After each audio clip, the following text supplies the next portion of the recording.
93, 93, 93.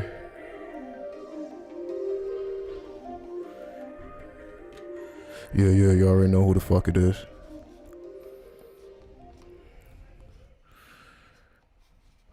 Oman Nasha Renew, we back in here. What's up, Mary? What's up, Sounds by Luna? What's up, Joshua? What's up, Amon? What's up, Natasha? What's up? I see the numbers. What's up? 8, 8, and 27. I see y'all. Much love. Much love, much love. Much love and success to whatever magical intent that you may have. What's up, Isaiah the Wiz? What's good? What's good? What's good? And hopefully you feel better about the end of this stream.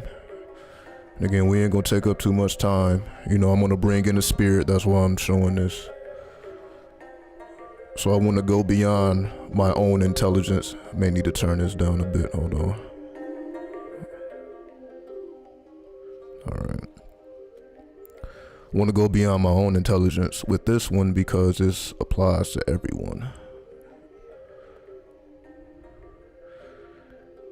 You like the background sounds? I appreciate that. So yeah, everything y'all hear, you know, came from my mind. So I put all these patterns together and all that. So I'm not going to be playing nobody else stuff. So anything you hear from me, anything you see, again, all this art all these visuals, I crafted this. So again, I created the image. You see Amon Nasha Renew, the pyramid, master the sun, moon, and stars. So all that's mine. What's up, Vish? Vishahan or Vishahan. What's up, Vishahan? Salute to you, 93. A long time supporter, long time subscriber. You know what I mean? Super salute to you. Always appreciate your support, always. So we're gonna get right to it. I see we 4 minutes in.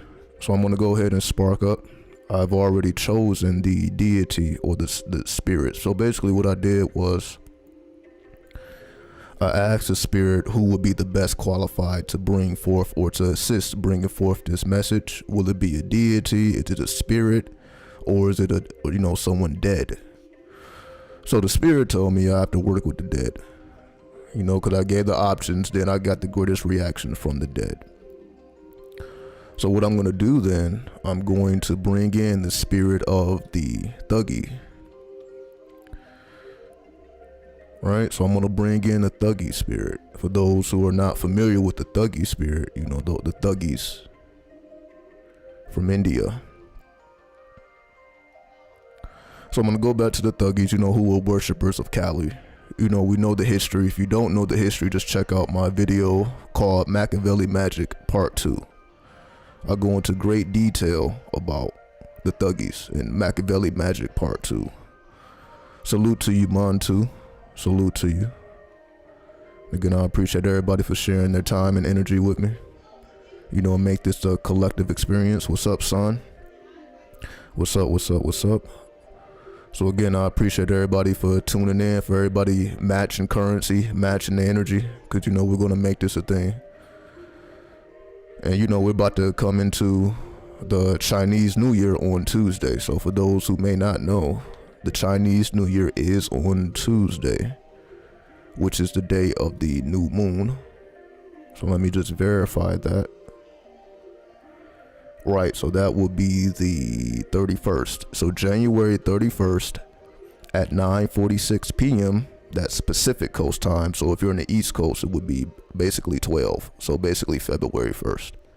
So between the hours of 9 and 12, between January 31st and February 1st, we will be entering into the Chinese New Year. In this particular year, it is the year of the tiger. And I spoke a little bit about that, you know, in my 2022 predictions part 2. So 2022 predictions part 2. I spoke a little bit about what it means to be in the year of the tiger, so on and so forth. What's up, Stony Marie? Salute, salute, salute. Ultimate respect, ultimate love. Again, you know, it's always an honor to get before the people, and to speak truth. It's always an honor. So again, I just want to make sure everybody is appreciated. You know what I mean? So we're going to bring in the spirit. I know we about 5-6 minutes in here, so we're going to bring in the spirit again. I don't want to take up too much time here, because it's a lot to go through. So I'm going to try to compress it. I want to try to compress it so that it makes sense, right? Because again, we all are affected by the so-called pandemic. So we are all affected in different ways. So that's what makes it very complex, because we are all affected in different ways. It all depends on how you are designed. So for example, if you are a person that's used to being isolated, who's used to being alone, who's used to, having their own space and their own time, then I guess the pandemic really does not affect you as much as somebody who was more worldly, who's used to being in people's face and having conversations, and all that. So it really depends on how you are designed as to how the pandemic will affect you. But of course, that's just surface level. We're going to go, a little bit beyond the surface, and we're going to go into some practicalities and also some spiritualities. And, I spoke about a little bit of these things, but it's been spread, several videos. I may have spoke a little bit about it here, a little bit about it there, but I wanted to make a whole video to just summarize everything that has been occurring, and also give some predictions as well. And of course, we can be doing this for hours at a time, but again, I don't want to make it that long.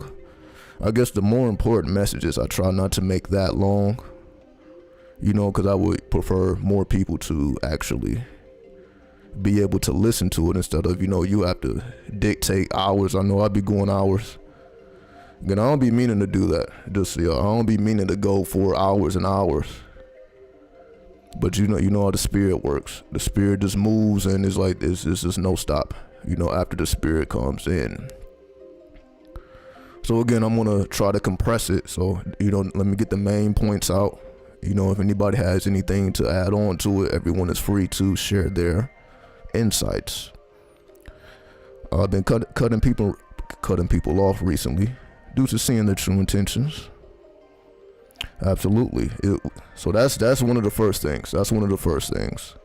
Because of this pandemic, a lot of relationships were destroyed. A lot of families were destroyed. A lot of people's whole life was literally wiped off.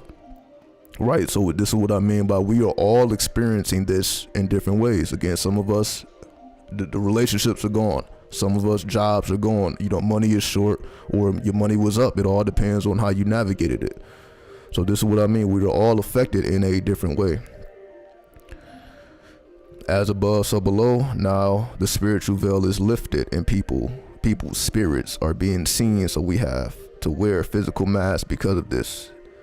It's law, or maybe I'm crazy. Yeah, we're going to definitely get into it. Everybody is seeing essentially the same thing I see. Everybody sees the same thing I see. It's not that I'm seeing something that no one else is seeing. I just like to piece together all these things, right? I like to put it together into a cohesive ideal, you would say. Same, I've been going more into isolation, more deep into myself, deeper level.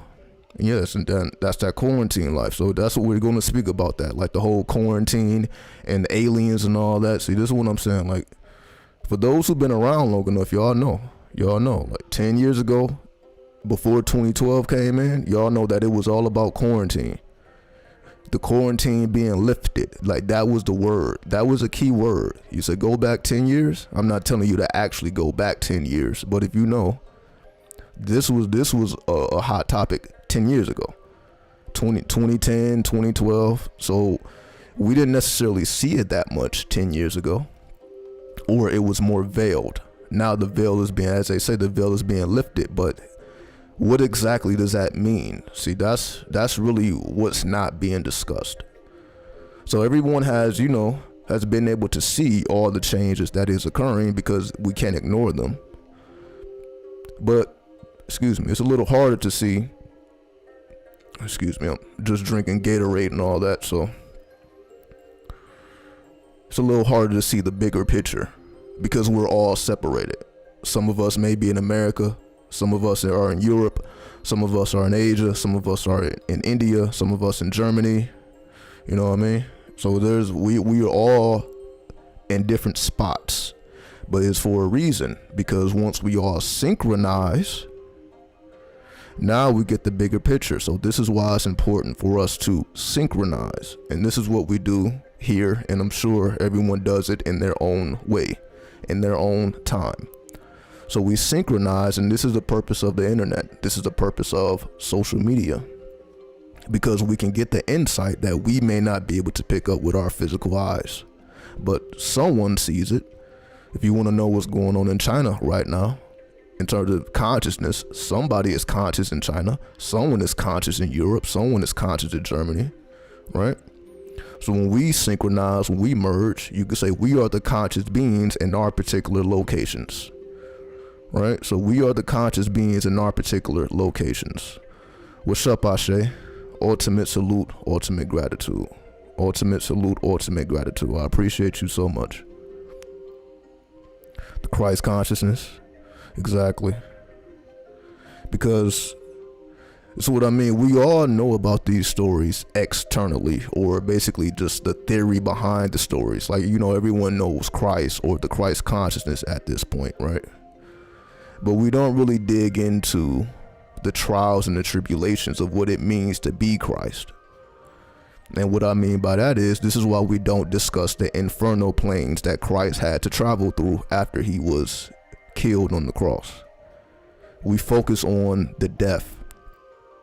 When you look at that cross and you see that dead man, we're focusing on death. We're not focusing on the new life, or as they call the resurrection. Because before he was able to resurrect, he had to spend days in the inferno. 3 days, 3 months. Again, we don't really have to focus too much on the time, but he spent some time going through those infernal planes, but we don't hear about that. Those stories are not in the Bible.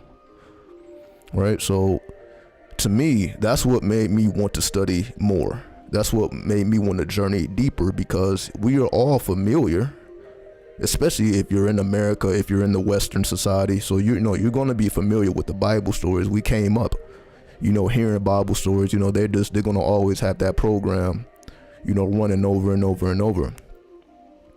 But again, there are certain sections that we don't get, that we don't see, but that were included in the original manifesto. As I just call it a manifesto, the original manifesto of what we would call Christianity.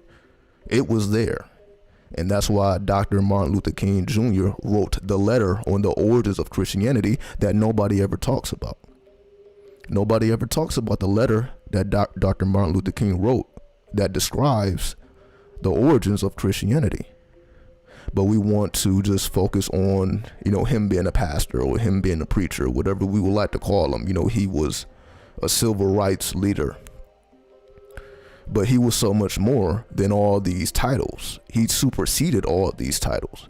But we try to box him into this, like he was everybody else. Like there were several civil rights leaders, for example, but none of them matched Dr. Martin Luther King Jr. And again, this video is not about him. But then he was the most advanced of them all.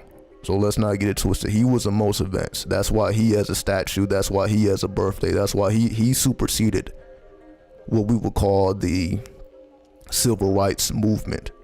There are some people that were involved in the civil rights movement, and that's what they made their life work about. But when it comes to Dr. Martin Luther King Jr., remember he was under 40. So he didn't even make it to 40, but he was more advanced than everybody. But again, we don't have to go into that whole story. What's up, Tech Mans? 93.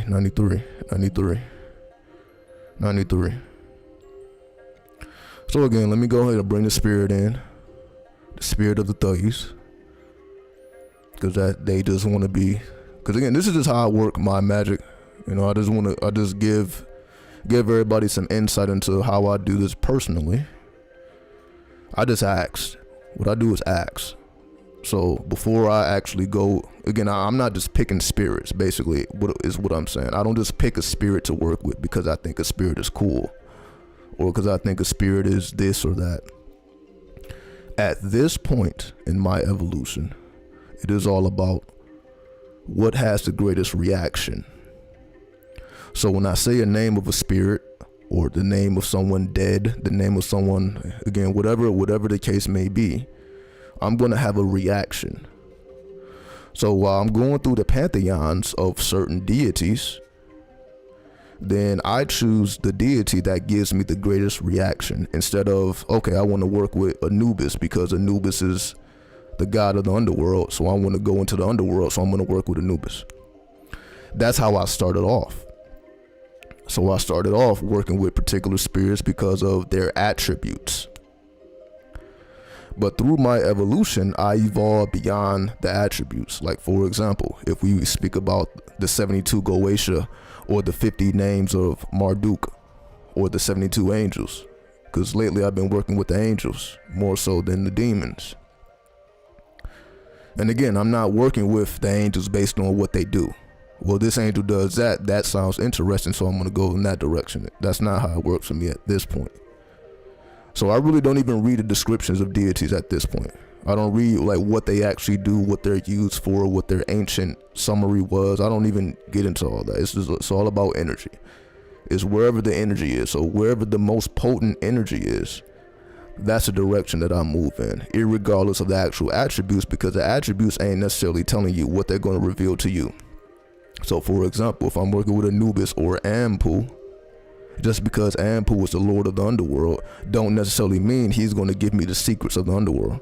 He may dictate a whole nother ideology that I wasn't even thinking about, because the energy was potent versus me seeking a result.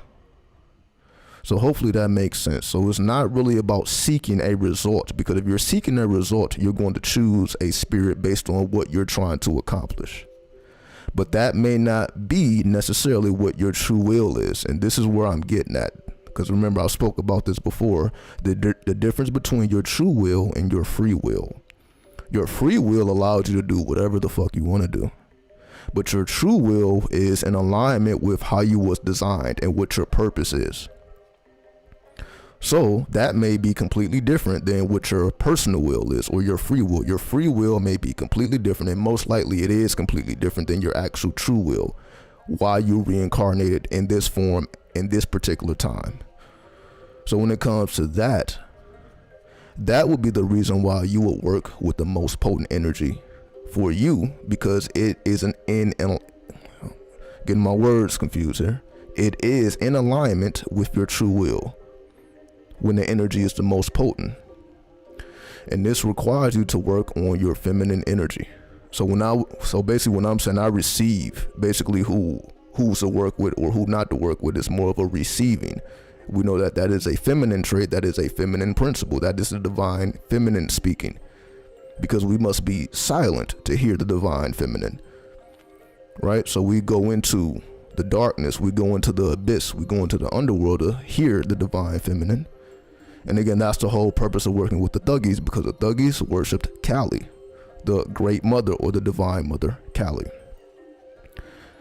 And most of these mother deities, like Kali or La Santissima, Morte, so on and so forth, they rule over the death cults, or as we like to call the gangs in today's terms.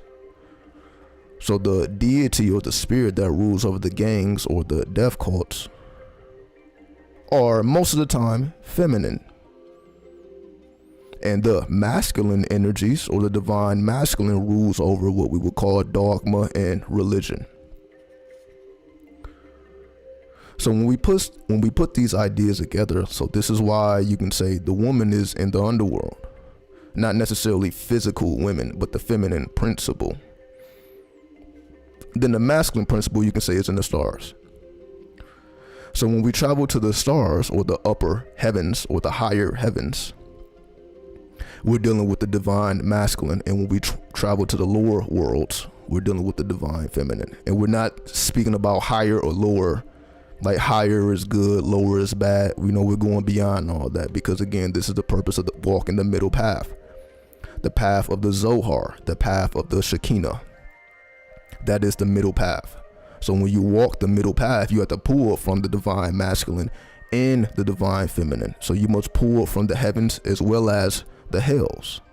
as we would like to call the underworld. And this is why Osiris, or Asar, is the lord of the underworld. This means that he is able to travel through those Qliphothic chambers without being harmed. That's what it means to be the lord of the underworld. You can travel through these Qliphothic chambers or tunnels that we would like to call the streets, or whatever we want to say, and you're not harmed. I mean, there's some dangerous ass individuals, people, spirits, dead. These are very dangerous energies, but for whatever reason, they ain't fucking with you. They gonna remain peaceful towards you. And we know this is actually how it plays out in real time as well. So it's all about the individual. So for example, just because you're in the underworld, or you travel the underworld, or because you live, I don't want to say live, but just because you frequent Qliphothic chambers, that doesn't necessarily mean that you're evil, or you're bad, or you're negative, even if you're in a surrounding or environment where things like that is happening around you. This is the true nature of the Duat, the Book of the Dead. So when you study the Book of the Dead, when you study the Duat, or the Abyss, right, or the Doth, for the Kabbalistic students, this is really what we're getting at. So you're not going to the Qliphothic chambers, or the Qliphothic tunnels, or the tunnels of Set, whatever you want to call it. You're not dealing with these energies just because you want to be a badass, or because, you just prefer hell over heaven. Because it's not really about a preference. You just understand that you must travel both worlds. You must journey into the heavens as well as the hells.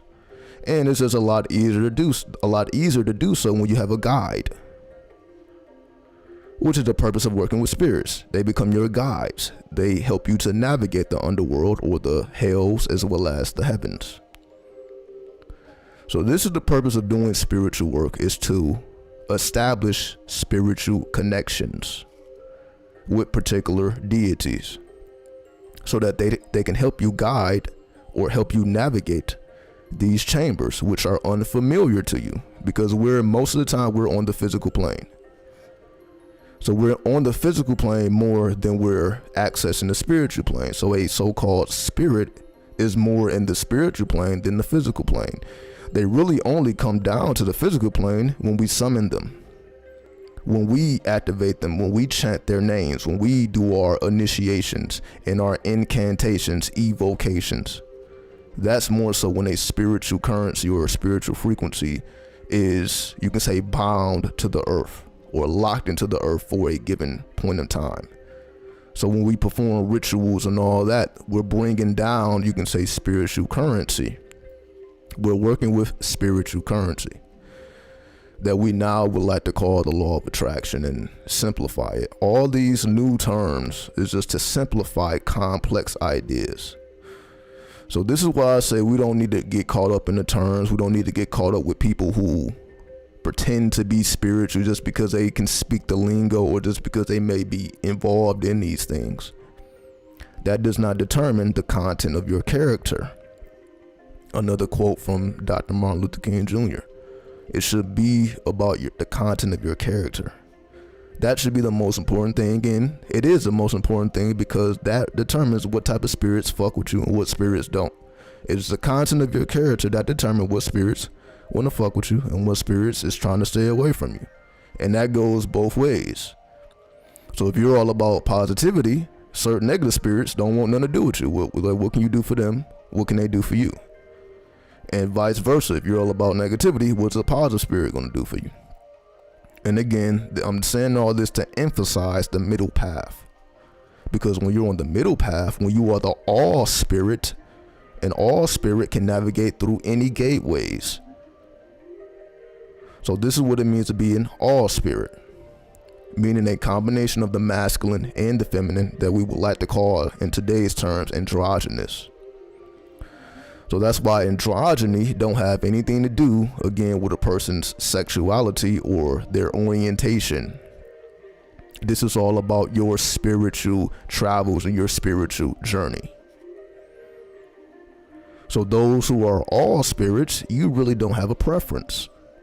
Meaning you can just as easily work with angels just like you can work with demons, to the point where there really is no preference, because to you, they accept you because you chose to elevate your masculinity and your femininity. You ain't choose one or the other, and that's the ultimate distraction. We feel like we have to choose. We feel like we got to be one or the other, right? This is why we hear things like, men being feminized and the feminization of men and all this. There's no such thing, because that's not going to, you can say, it's not going to appeal to somebody who's not into that. To somebody who don't give a fuck about androgyny, you ain't gonna care about it. A man who's not into androgyny don't give a fuck about being feminine. A woman who's into femininity don't care about being masculine. So it's not going to appeal to most people. That's the whole point. That's the whole purpose.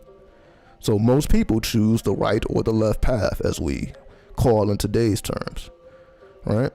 Most people is either with God or the devil, right? This is just using absolute extremist terms, right? But this is what traps us in paradigms, because we feel like it's one or the other. Either you with us or you against us. When we speak with that type of language, we completely cut out that third path or that third option, which is the purpose, to cut out the third path, the third option. Because that third path and that third option that we would call the Shekinah or the Zohar will help you unlock all the chambers that are currently locked, or open the doors that are currently closed. Why? Because again, all doors are not feminine, all doors are not masculine. So if you're just trying to be 100% masculine, it's certain doors that will remain closed and certain doors that will remain open. If you're trying to be 100% feminine, certain doors is open, certain doors are closed. Right? And again, this is because of our teaching. This is because what we are taught. Through religion and dogma and all that, we're taught to think in absolutes. Either you're my friend or you're my enemy. Right? We're taught to think friend or foe. This is what we're taught.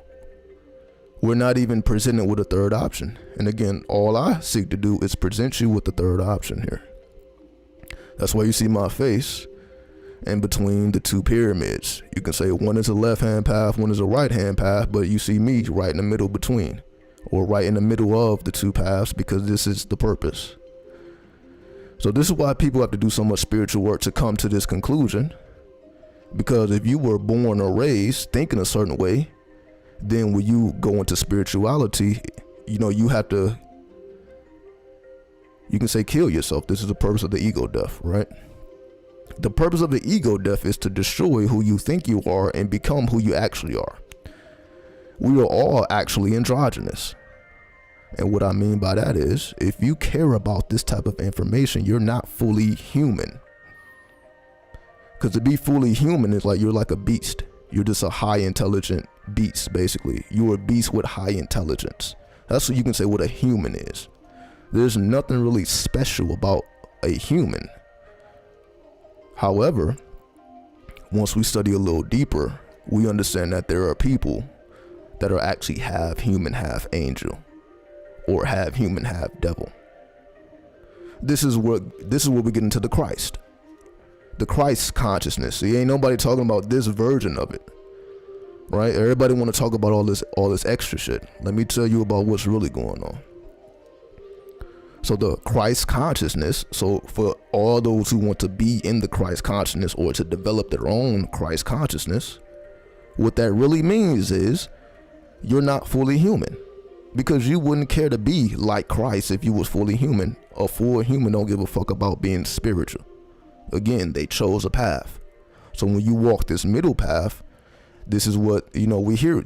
This is what I mean. We hear all these phrases, but it's never broken down. 1 foot in this world, 1 foot out of this world, right? We've all heard that before. Ain't nobody explaining that shit.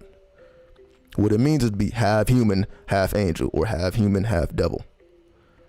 Half human, half angel is unlocking the angelic planes. Half human, half devil is unlocking those clip-offic planes. Tree of life, tree of death. So Christ consciousness is you coming to the understanding that you are not merely human. You're just half human. That other half is either angelic or demonic, or maybe a combination of both. Right? Again, because I'm not here to limit and to tell people what they are or what they are not. You may be a combination of both of them. You may be one or the other. Again, only you can answer that question. Is based on what your intent are, what your intentions are, and what your magical intention is. So, again, when it comes to the Christ consciousness, that's just you coming into the realization that you are not merely human, you're actually half angelic or half demonic. Which is why Christ, if you can say Christ was half angelic because he was born without a physical father. However, he also had to travel into the underworld, which is what I was speaking about earlier. And he felt that that was his purpose. His purpose was to die for everyone's sins, according to the story. So that means he had to travel also those Clipoffic planes. So even though he was half angelic, he wasn't necessarily bragging about the shit. That's why Christ had a peaceful character. Because he also knew that, okay, on the other side of this, I got to go through some hell. You see, we don't see people nowadays, everybody's fucking Christ. Ain't nobody going through no fucking hell though. Until the pandemic. And this is what we're talking about now. So I just want to make these concepts clear, because I know ain't nobody else gonna make this shit clear, because you really gotta dig deep into the abyss to even understand this stuff. So this is what I mean. Christ consciousness is just you coming into the awareness that you're not fully human. So I may be half angelic, half demonic, or a little bit of them both. But that means you have to travel both worlds at the same time. So just as Christ came to an understanding that he is half angelic, he still had to travel into the underworld. He didn't go straight to heaven once he died on the cross. Again, we're just using these metaphors because the metaphors are actually telling the true story without actually telling you the story. And that's why so many people get caught up in not religion but dogma, because it is actually rooted in truth. Again, just read the letter of Dr. Martin Luther King Jr. about the origins of Christianity. He goes into depth about this. But again, you ain't gonna hear it from no one else. Ain't nobody else read his letter and then they made this a part of this is what everybody must know. No, they suppress it. And don't nobody, again, if you ask the average person about that letter, they don't know nothing about it. They don't know it exists. They know about the man. They know him to be a civil rights leader. They know about all these things, but they don't know about what was actually going on behind the scenes. So they don't really know who he really was. They just know about the propaganda that we have been fed about this man. But in terms of what he was actually trying to do, we don't know nothing about that. And said the scamdemic. See, here's the thing. And again, this is why I wanted to point out all these things. So give me 1 second here. Give me 1 second here. I'll be right back. So let me go grab something. I'm going to grab something real quick and I'll be right back at y'all. So give me 1 second here. 1 second.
All right, we're back.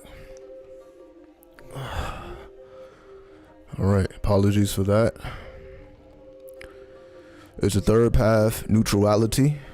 Yes, amorality. You can call it neutral, You wouldn't be wrong for saying neutral. But the reality is the amorality. So instead of calling it neutrality, it is amorality. You must go beyond the limitations that have been placed on us due to dogma and religion, because we still follow these codes whether we realize it or not. So even if you don't claim Christianity anymore, or whatever religion you come from, whatever religion was present in your household growing up, you may not have any personal connection to it, but it is still in the subconscious. You still came up hearing those stories like everyone else. So it is still a part of you. It's still a part of us. So we must master it, because we can't just remove it. So just because you make the decision to be non-religious or non-dogmatic, it's still in your subconscious because it was amongst you growing up. So it's still there. So this is what a lot of people get it confused, because they feel like just because they don't claim something anymore that they have evolved from it, or they're not subjective or subjected to the programming. But we are, because of the programming that we all grew up under. And it ain't just something that just disappears because, again, you just don't claim it anymore. So it must be mastered. So this is my point. So for example, if you came from a Christian background, even though you may not consider yourself Christian or even read the Bible, you still must master what it means to be Christ, because it is a part of you and it ain't going anywhere. So instead of it just being in your background and your unconscious mind, you can bring it forth to the conscious mind. And that's what it means to be Christ. You are bringing unconscious forces to the forefront of your mind, to the forefront of the brain, which is what we would call the magical intent.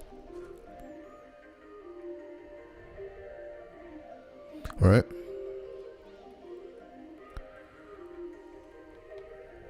I got into a flow state when they were singing songs in church service. Because and this is exactly what I'm getting at, it's all still based on science. So even if you don't agree with it, when you hear those instruments, it has an effect on the body. When you read that word out of that Bible and you realize, damn, that's some true shit. This is why it affects people the way it does, because it is rooted in reality. It is rooted in truth. Even though there's a lot of propaganda on top of it, it is still rooted in truth. So you can still find the truth, even in the book of propaganda. And again, this goes for any book, Quran, Torah. This goes for, this goes for any book. So you can say all books have been corrupted. That wouldn't be an incorrect statement. But to say that all books don't have the truth in them would be an incorrect statement, because you have to dig for it. Again, you have to take the middle path. The middle path is just realizing that these are all mind states. This is all about consciousness. So this is why we call it the Christ consciousness. Every story is about a certain level or dimension of consciousness. So when you read the Bible or any holy book from front to back, you have pretty much explored every single conscious state that you can access. This is what you're really doing. You're accessing different conscious states that we all have access to. We just don't know how to access it because we need magic. Magic allows us to access energies that we otherwise would not have access to. That is the purpose of being a magician or developing your magical intent. It's to bring forces that are outside of your reach into your reach by utilizing your own consciousness. That's why it ain't really about the tools. That's why you don't see me coming on here talking about you got to do this, you got to do that, you got to do that, because the tools are your personal things. Whatever tools you choose to use is your personal tools, but you don't need any tool other than your own consciousness. That is what gives energy to whatever tool that you're using. Because if you take consciousness out of the equation, what are the tools? The tools are just tools once you remove consciousness out of the equation. But when you put consciousness into the equation, now these tools can be charged with magical intent. But what charges the tools with magical intent is your consciousness via the magical intent. which comes from the holy guardian angel. So this is the whole purpose of knowledge and conversation of the holy guardian angel. That is what it means to activate your true will.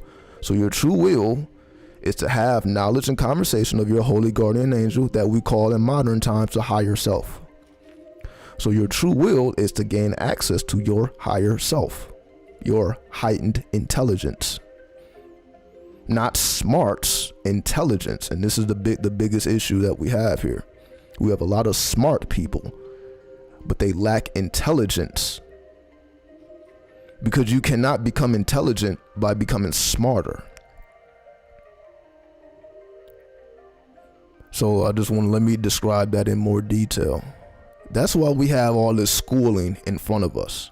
That's why we're told, go to school, go to college. School. You got to learn. You got to get educated. So that's the proper word. You got to get educated, because when you get educated, it makes you smart. So they push education in front of us versus consciousness. Heighten your consciousness. We're not told to do that. We're told to get educated, which does not heighten your consciousness at all. Right? Exactly. Street smart.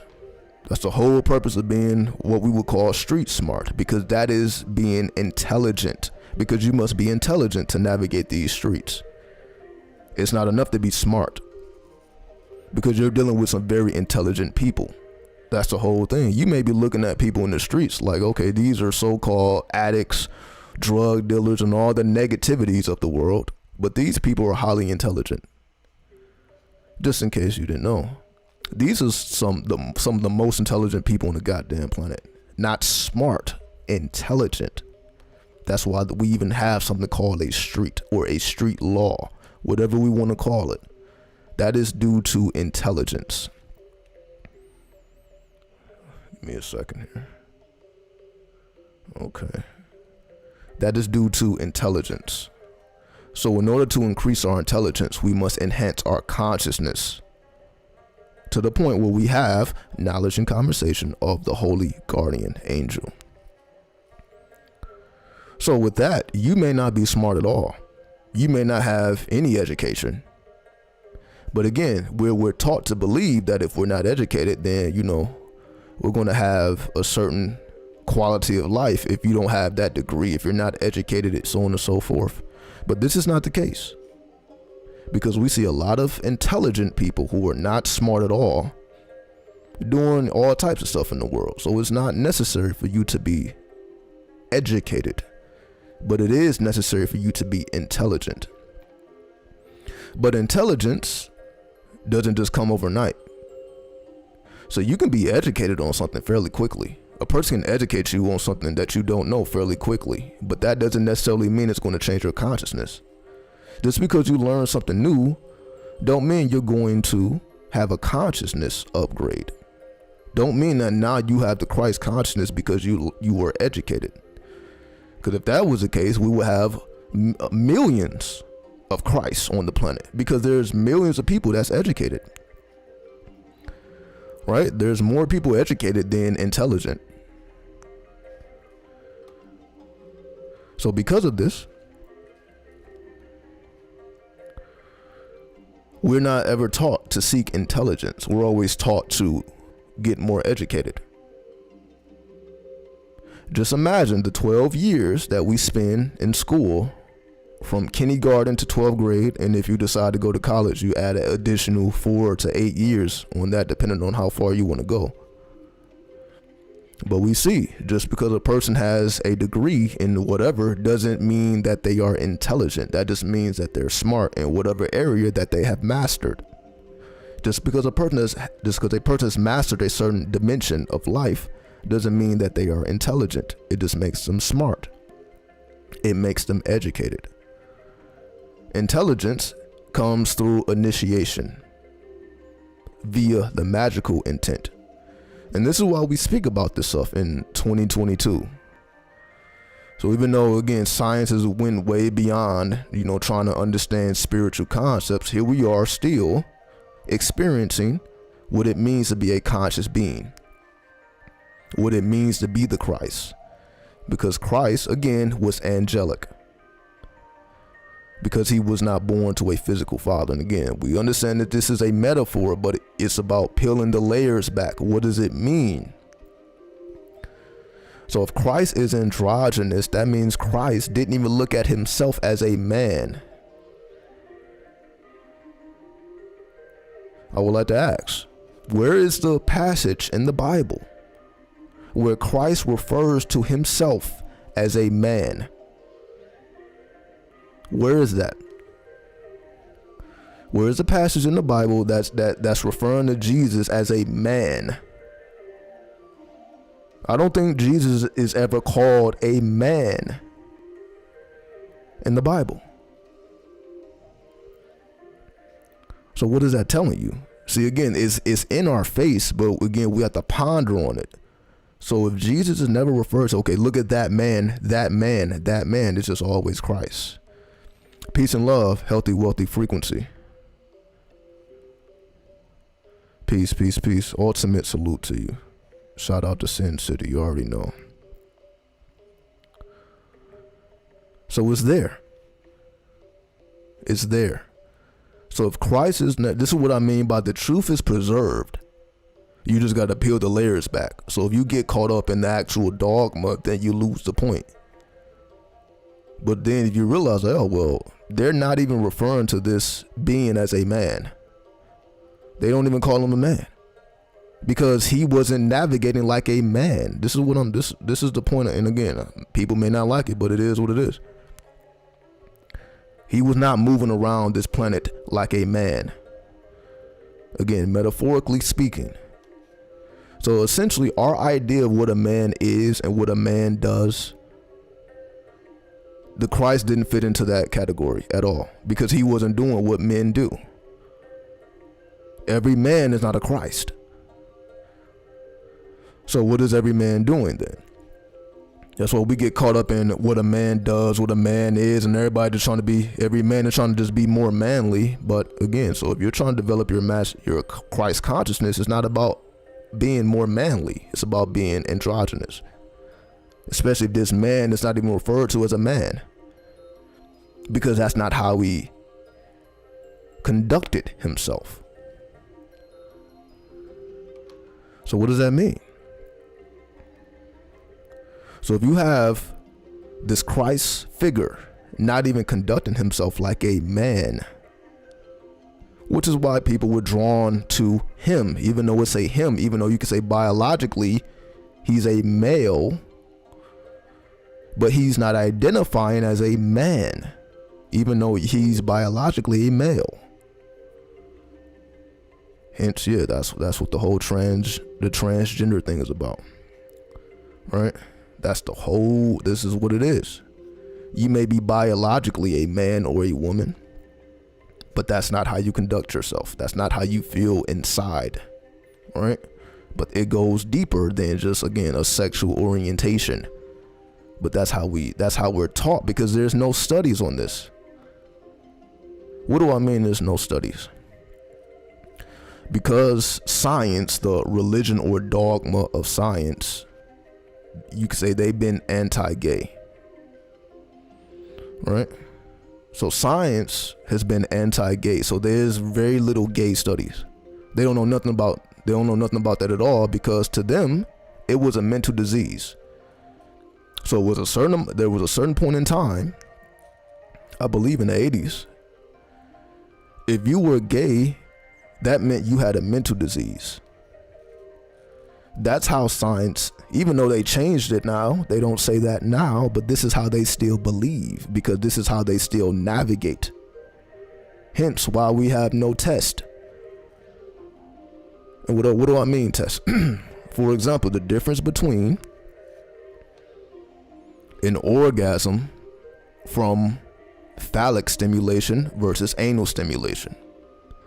There are no studies that tell you the difference between that. What do I mean by that? Meaning, as a man, it's possible for you to have an orgasm strictly through penetration or stimulation of the anal without ever touching the phallus. But of course, if you're not a gay man, you don't want to know nothing about that, right? So most men ain't trying to go in that direction at all, even though it's a biological fact. They don't want nothing to do with that. So there are not no studies. Well, what is the difference between an orgasm coming from phallic stimulation versus anal stimulation? There are no studies on that, even though we know that this is a real phenomenon. Motherfuckers been doing this forever, but there's no studies on that. So what does that mean? So obviously there's an agenda. They don't want to help us to understand what it means to be an all spirit or what it means to be gay, because again, they're just strictly on, well, if you're gay, that means you like the same sex. And that's not what it means at all. It has nothing to do with your sexual orientation. But the fact that we still have all these questions, and I'm just using this as an example, to there are certain questions that's not being answered because of the propaganda. There's a reason why those studies are not being conducted, due to propaganda. Because in their mind, it's still a mental disease. When I say their mind, I'm talking about science. So there's studies and tests that are simply just not being conducted because of the orientation of what it means to be in the scientific community, right? So I know these are pretty extreme examples, but this just peels back the layers of our society as to what we accept and what we don't accept. And a lot of this comes from dogma. And what I mean by dogma is Christianity or any religion, because obviously there's more than Christians here in America and any part of the world. You got all types of religions everywhere. So I don't want to just focus strictly on one religion, because there's all types of religions. But that's the common denominator. That's the common denominator. They all don't want nothing to do with what we would consider an all spirit, except a couple, right? There's a couple, native religions that accepted the all spirit. Just like over in Thailand, there are certain cultures that accept that spirit. That's why they call them the gatekeepers. So in the cultures that accept these people, they are called the gatekeepers because they have access to all worlds. So these people were actually special in ancient times when we had the understanding of what it means to be intelligent, not smart. See, this is what smarts does. Smarts bring us to these levels where we think people is walking around with mental diseases. That's what smarts does. But intelligence shows us that that's just not the case.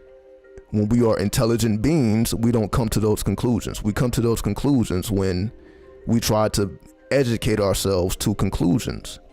But the education is not solid.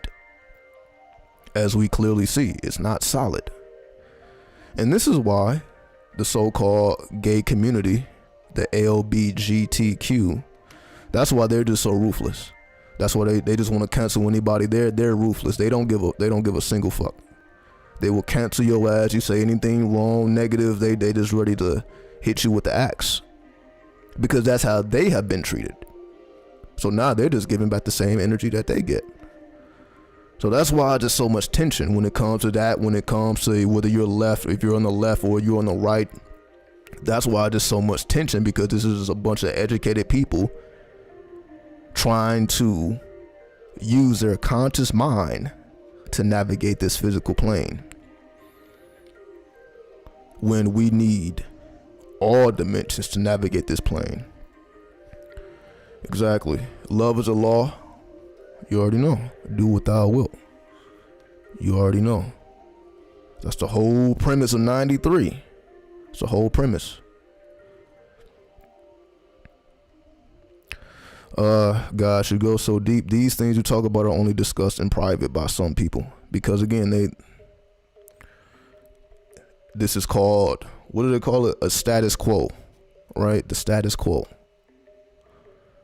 It's just certain things are not really acceptable because you know how people are going to react. You know, if you got a room full of men, you start talking about, some fucking anal orgasms. You start talking to me, they ain't trying to hear it. They don't want to hear it. They're not even going to allow you to explain it. You're not even going to be able to explain it. They start walking out the room. before you even can explain a fact, not something that you just made up in your mind, something that is a biological fact. They don't even want to hear it because of the programming. And I guarantee those men will be very educated men who don't want to hear facts. But that is the scientific community. And that's why we are in the position that we are in the first place. They say love under will. What happens if it's love over will? Well, we know what happens with that. That's why so many people are, getting divorced. That's why so many marriages are broken. So many families are broken. If you put love above will or your magical intent, love should not be above your magical intent. But that's just more propaganda, because we're taught love heals all. Love is the most powerful force. Love is the most powerful frequency, which may be true. I'm not saying it's not true, but without magical intent, it can be destructive. That's how you balance it. That's why the love has to go under your will, because the love must be balanced. Because if the love is above your will, you have no control over it. And when you lose control, we know what happens as a result. Things begin to be destructive because you have no control over your environment or the situation. Right?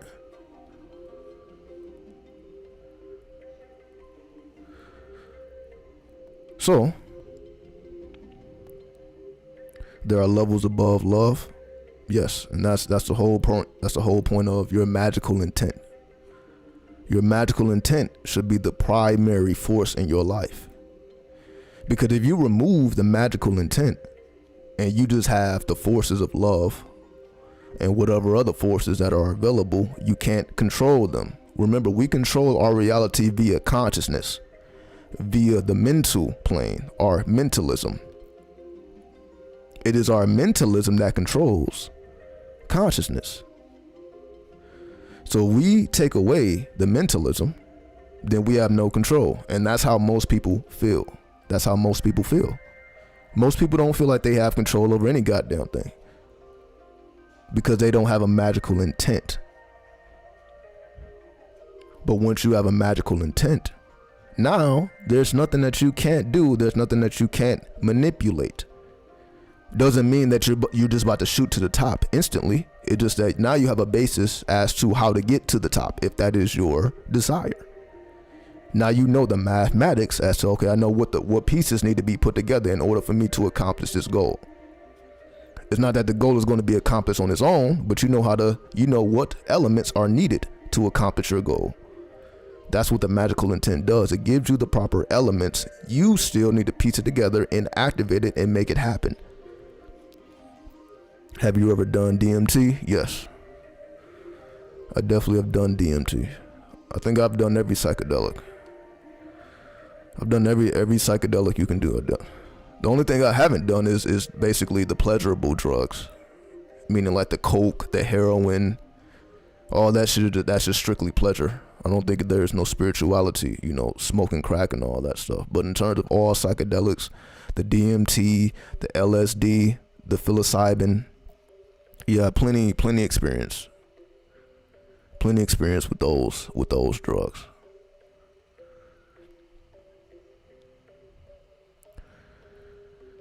It says we're all gods and our thoughts create reality.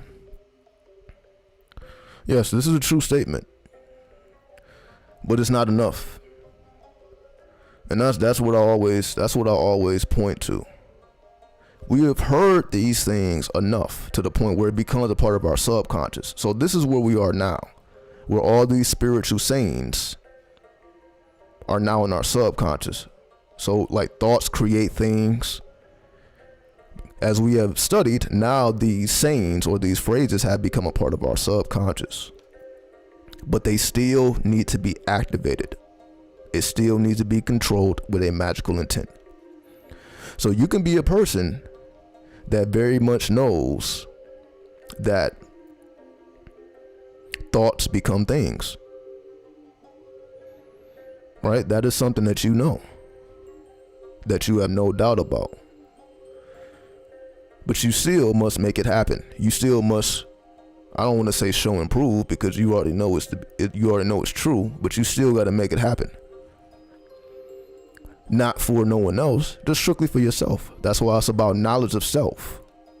And that's what most people have lost track of. It's about knowledge of self. It's not about showing anybody what you can do, what you have, what you don't have.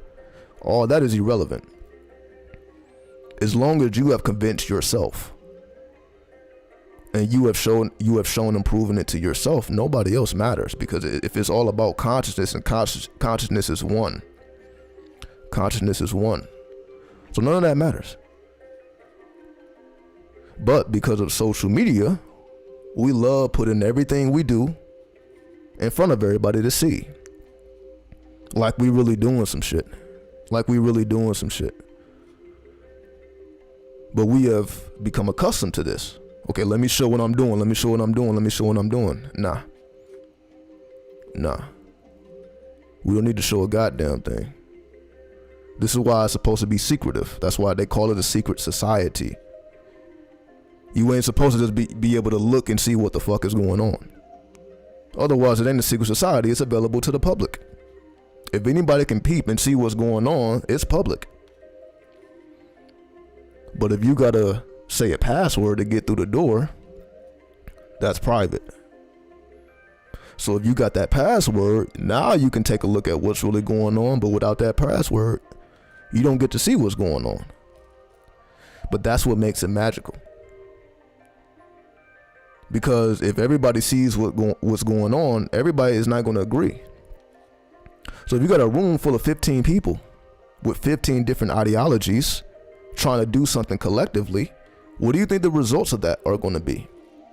Just because it's available to the public, 15 people show up. Now, these are just 15 different types of people trying to do one thing. I'm not saying it's not going to work, but it's not going to be easy to pull off.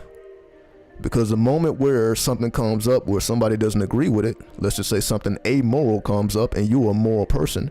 If you're all about morality and it comes to a point where you got to go beyond your morality, you're going to have a hard time doing that. Because again, we still have these religious and this dogmatic thoughts within our subconscious, even though we don't subscribe to it. So even though we don't subscribe to it, we're still trying to live up to morality. So that means you never truly dropped it. Right? So you still, even though you don't claim it, you're still trying to live it. So for example, if you're still trying to be a moralistic person out here, even though you don't claim a religion, that's you still trying to live out ideas that are not going to respond well to you. Because anything spiritual is amoral.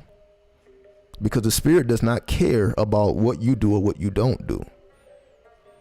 And here's the thing. See, this is we don't get this with religion. Like, the spirit does not care who you fucking, who you not fucking, who you playing, who you not playing. Like, that's what we think is relevant is not relevant at all. This is why most people are not spiritual, because of what they think is spiritual isn't really spiritual. Because they are associating spirituality with morality, and they don't go together. There is no such thing as a spiritually moral person. Well, what do I mean? We can just go right back to the story of Christ. We don't even have to go outside and just use these obscure examples. We can go right back to that Bible to figure out what's really going on here. Because where is the morality and dying for everybody else's sins? If that was a moral thing to do, you would see more people being Christ-like. But we don't see that, do we? Who the fuck is dying for somebody else's sins in 2022? Who's doing that? Who's elevating that Christ consciousness? Who's willing to go into the inferno? Because that's what Christ did. So Christ didn't just die. He also went into the inferno. And you're right. Notice, the people killed Christ. It was the people that killed him, not the government. The government actually didn't want to kill him. The government had to do it because that's what the people wanted. Because the government or the so-called elites, they're looking like, damn, well, it really ain't what he's doing or what he's saying ain't really wrong. That's why they didn't just cut his neck or something. They're like, yo, we really don't see an issue with what you're doing. But the people saw an issue with what he was doing because it was going against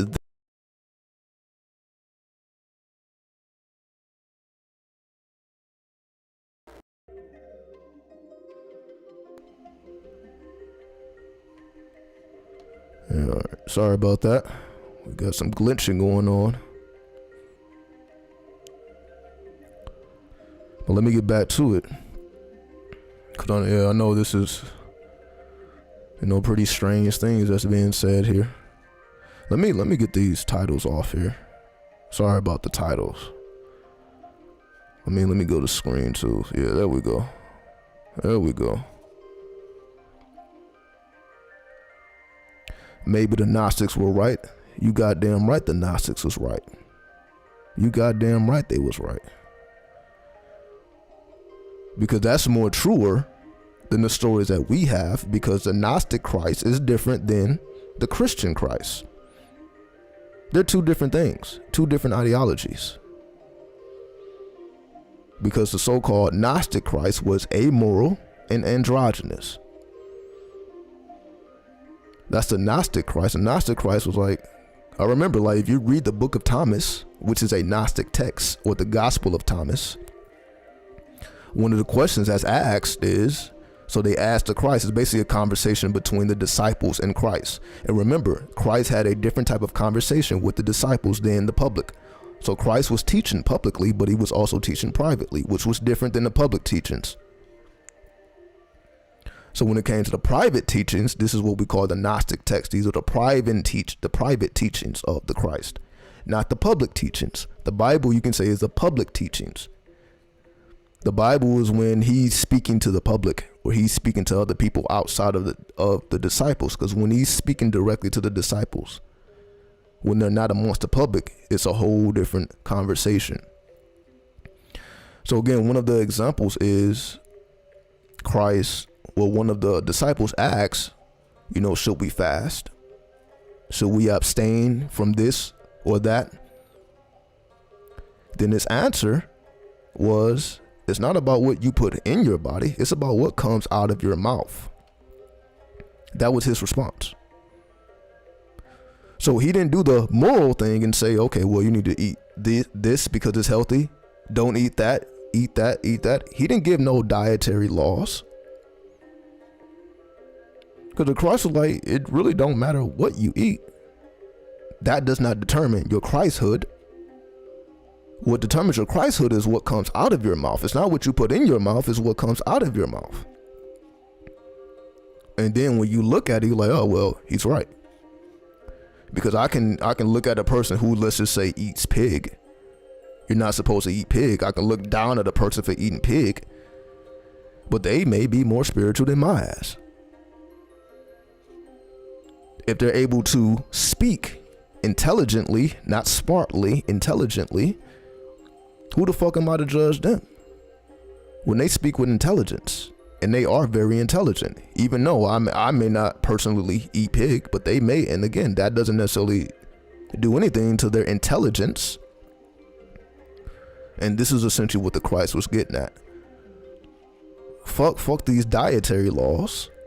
It's about what comes out of the mouth.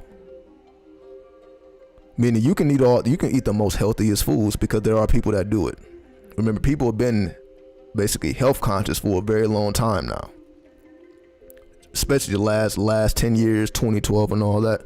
People have been health conscious for a very long time now. And you can just look for yourself. Are any of these people more Christ-like because all they eat is vegetables? Because they're vegetarians and vegans? Are they more Christ-like because their diet is different? Because they don't eat meat? Are they more Christ-like? We all know the question to that. Or not the question, we all know the answer to that. No, they're not. So that, again, all we gotta do is study or observe life and come to these conclusions. Like, there's a lot of healthy eating motherfuckers out here that probably eat way more healthy than I do. But to say that they're more Christ-like because of that would be an inaccurate statement. Because to be Christ-like, you must initiate your consciousness into Christhood, which is not a physical act. It's the whole thing.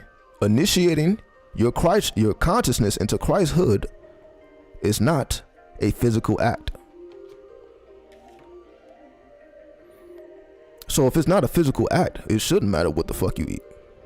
It shouldn't matter who you fucking, who you not fucking. All these things that trap us in morality, according to the Gnostic Christ, that's not what matters.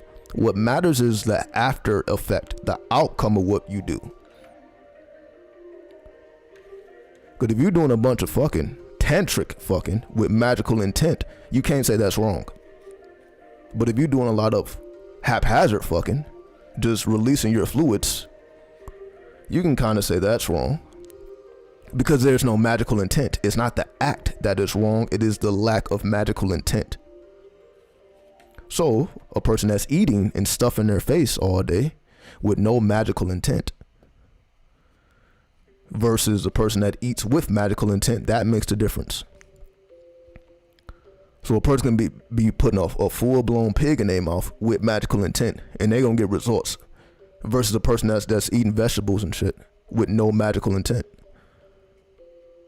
This is how the spirit works. This is how intelligence works.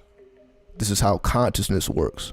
This is why people pray over their food, pray before they go to sleep, pray when they wake up, pray throughout the day. What are you doing that for? Are you doing it for a physical reason? Is it a physical benefit of prayer? Or are you doing it for the spiritual benefits and the benefits of the consciousness? So if we look at prayer like that, prayer is for the benefit of your consciousness. So if prayer is a benefit of your consciousness, and you can say a silent prayer is more effective than a prayer done out loud, because the only time you're praying out loud is when there's more people around. If you got a room full of motherfuckers, you may want to pray out loud. But if you're alone, or if you're with a selected group of people, you may not even want to pray out loud. Does that make it less effective because it wasn't done out loud? In some instances, it may be more effective in the silence, because you can still hear yourself speak, even when your vocal tones or your voice box is not active. You can hear your own thoughts. So that's your magical intent. So you can hear yourself without making a sound, because somewhere a sound is being made. If you can hear yourself without speaking, a sound is being created somewhere, and it's not physical. It is, you can say, spiritual, and it is very effective, because the less people know, the better. If you're going around telling everybody what you got going on and what you're doing versus keeping it secret, what do you think is going to be more powerful? The ritual that you told everybody about, or the ritual you ain't tell nobody about? Because the moment you start opening your mouth about what you're doing, you weaken it. It's like anytime we open our damn mouth, we weaken our consciousness, trying to convey with language, when we're naturally telepathic. Whenever we decide to use our voice instead of our telepathy, we're lowering what we are capable of doing. But we don't even hear people trying to develop that. Okay, let's develop communicating telepathically. You don't even hear people trying to develop that attribute. We're more concerned with voicing our opinions about whatever the fuck is going on in the world. And again, how much of a difference is that really making? A bunch of people just speaking about things they really don't understand anyway. Let's just be honest here. There's not too many people qualified to even speak about things, because what makes them qualified to speak about that thing? For example, most so-called people that speak about spirituality ain't spiritual. It's the same thing. I'll give a different example. Give me 1 second. Let me reply real fast. Give me a second. Yup. 1 second here.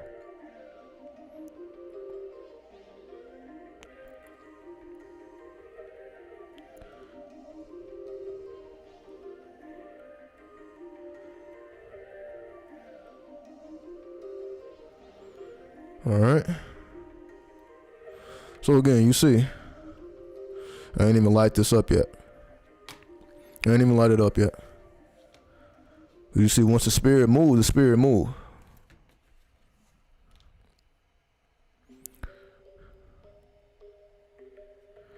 Exactly, like Bill Gates talking about medical things with no medical qualifications. That is a very good example. That is a very good example. That is a very good example. Why in the fuck are we listening to somebody with no experience in what they're talking about, other than communicating with people who may be intelligent or not intelligent, smart? And this is what I mean, because Bill Gates is smart, we will tend to listen to him because he has smarts. So even if he's talking about reducing the population or reducing the world population, and he was talking about global diseases before it happened, we look at it as, because he's smart, he knows what he's talking about, and most people comply. Most people comply. You didn't see nobody say shit about when he was saying that. Ain't nobody say nothing. All this medical shit that he been talking about, ain't nobody raised up, because he was speaking in front of people when he's saying this stuff. Not a single person stood up. How are you qualified to speak about this? Nobody questioned him. Nobody questioned him. Why? Because he has smarts. Because he's successful in all this worldly thing. We're putting all this worldly stuff in front of intelligence. Well, he must know what he's talking about. He's a successful businessman and he knows about technology, so he must know what he's talking about. That's how people look at it, because ain't nobody stop him. Ain't nobody question him whatsoever. Because he is a technocrat. For those who may not know that word, he has obtained power because of technology. In business, he understands the business of technology. Even though, of course, he does more things beyond technology. Excuse me. So this is an example of how the world works. The world is ran by smart people, not intelligent people. So when we look at this world and we see how destructive it is and how fucked up it is, it's because it's ran by a bunch of smart people. Most politicians are very smart people, but the intelligence is not there. What do I mean? That's why I really don't speak about politics. It's not that I don't know about politics, it's just that some things, it's like I can't fully get with one side or the other side. Meaning, let's just say for the Republicans, I like the fact that the Republicans are standing up for natural immunity of COVID. So they're all about, you should be able to have a choice whether you take the vaccine or not. I agree with that. But when they start wanting to uphold certain elements of American society that are unacceptable, I can't get with that. Meaning, those same Republicans also didn't want to take down those statues of slave owners. Right? So Republicans, they also back the police. They're also pro-police. Basically pro-slave catcher. Let's just call it what it is. They're pro-slave catcher. I'm not going to ever be able to subscribe to that ideology because we know about the history. If we look at the Democrats, I appreciate their efforts for wanting to assist women and children, government programs, to help people that's in need, and to, just, I agree with all that. But then the Democrats also gave us Joe Biden. So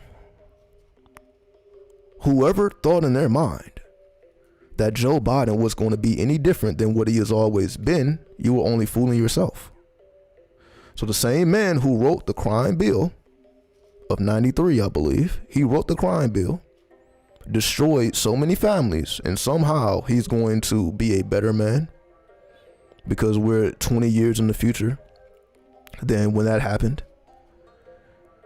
So that's why I'm looking at it as, when we look at, okay, what's with all this inflation going on in the world? What's with all this foreign, like we motherfuckers down there about to go to war over Ukraine. I'm aware of what's going on in the world, but I'm also looking at why. Because for some reason we thought that this man was going to redeem himself from his past, I don't even want to call it adversities, because I don't think he was negatively affected, even though he affected a lot of people's lives. I don't think he was affected. But this is just an example of how the world works. This is what I'm getting at. Joe Biden is an example of how the world works. People were so hell-bent on getting Trump out of office that they didn't care who replaced him. And that's why we're going through what we're going through now. A man literally, and again, I don't want to focus on just one man, Joe Biden. I don't want to focus on one man, because the presidency is more than one person. So I definitely want to make that clear. I don't want to just beat up on one person. The presidency is a whole pantheon, basically. So a presidency is a whole pantheon. So the fact that this whole pantheon just seems to not know what the fuck to do. It just problem on top of problem on top of problem on top of problem. And they ain't solving a goddamn thing. They actually created more problems. What has Joe Biden solved? If y'all remember, when Trump was in office, they made sure to remind us every single day of how many people were dying because of COVID. For those who remember, 2020. Every day you turn on the fucking news, this many people die from COVID. They literally have it on the edge of the screen how many people have died. What happened to that? What happened to that? Why are we not being reminded about how many people are dying for COVID now? Why was that strictly when Trump was in office? Now when Joe Biden gets in office, you have to search how many people die from COVID. That's not on the main header nowhere. 1 million people die from COVID. Like, you gotta literally search for that. It's all controlled. How come Spirit is not stepping in? And here's the final point. That's why I got this joint rolled up. The Spirit is gonna step in. This is the whole thing. If the Spirit didn't step in, then I would not be making a video right now, would I? Because the Spirit was like, no, fuck it, no, you ain't got shit to say. However, here I am making a video about it, letting it be known how the Spirit feels, so that you can place yourself or put yourself in heaven. Your idea of heaven. We cannot place ourselves in heaven when we think we are in hell. In other words, every single day we're going to be reminded about how fucked up the world is. Whether we got to look at Joe Biden's face, we got to look at anybody's face that we don't like. We got to deal with these politicians that clearly don't have any solutions. This is what we deal with on a daily basis. People who just pretend to know what's going on, but when some shit actually happens, everybody is just scattered. And this is what I mean. And I said this before. Imagine the type of bullshit that we will be dealing with without COVID here. If we see what we're dealing with COVID here, during the midst of a global pandemic, if we see how stupid and corrupt the government still is everywhere, not just in America, everywhere. Imagine if we was not dealing with a pandemic. Imagine how disgusting that they would be operating without COVID. COVID is what's really keeping shit leveled. So when you say the Spirit is not stepping in, the Spirit is what's keeping these motherfuckers from absolutely doing devilishment. There we go. Motherfuckers foot would be halfway up our ass right now. Let's just be honest here. Without COVID is why motherfuckers are just kind of keeping off of the people. Let's just be honest here. You see what they're trying to do with the taxes and the IRS? They want to scan your face just for you to log in and see your taxes. When has that ever been the case? In order for you to even see your taxes, you got to do a face scan. What is the purpose of that? Other than control. They want to know, okay, this motherfucker is, that's who that really is. Like, they're going through all these extra steps, and it ain't for our security. It ain't because it's more secure. It's because they're trying to save their own ass. They're trying to stop, the so-called scammers. So this is what they're doing. So everybody has to suffer because of what you can say scammers are doing.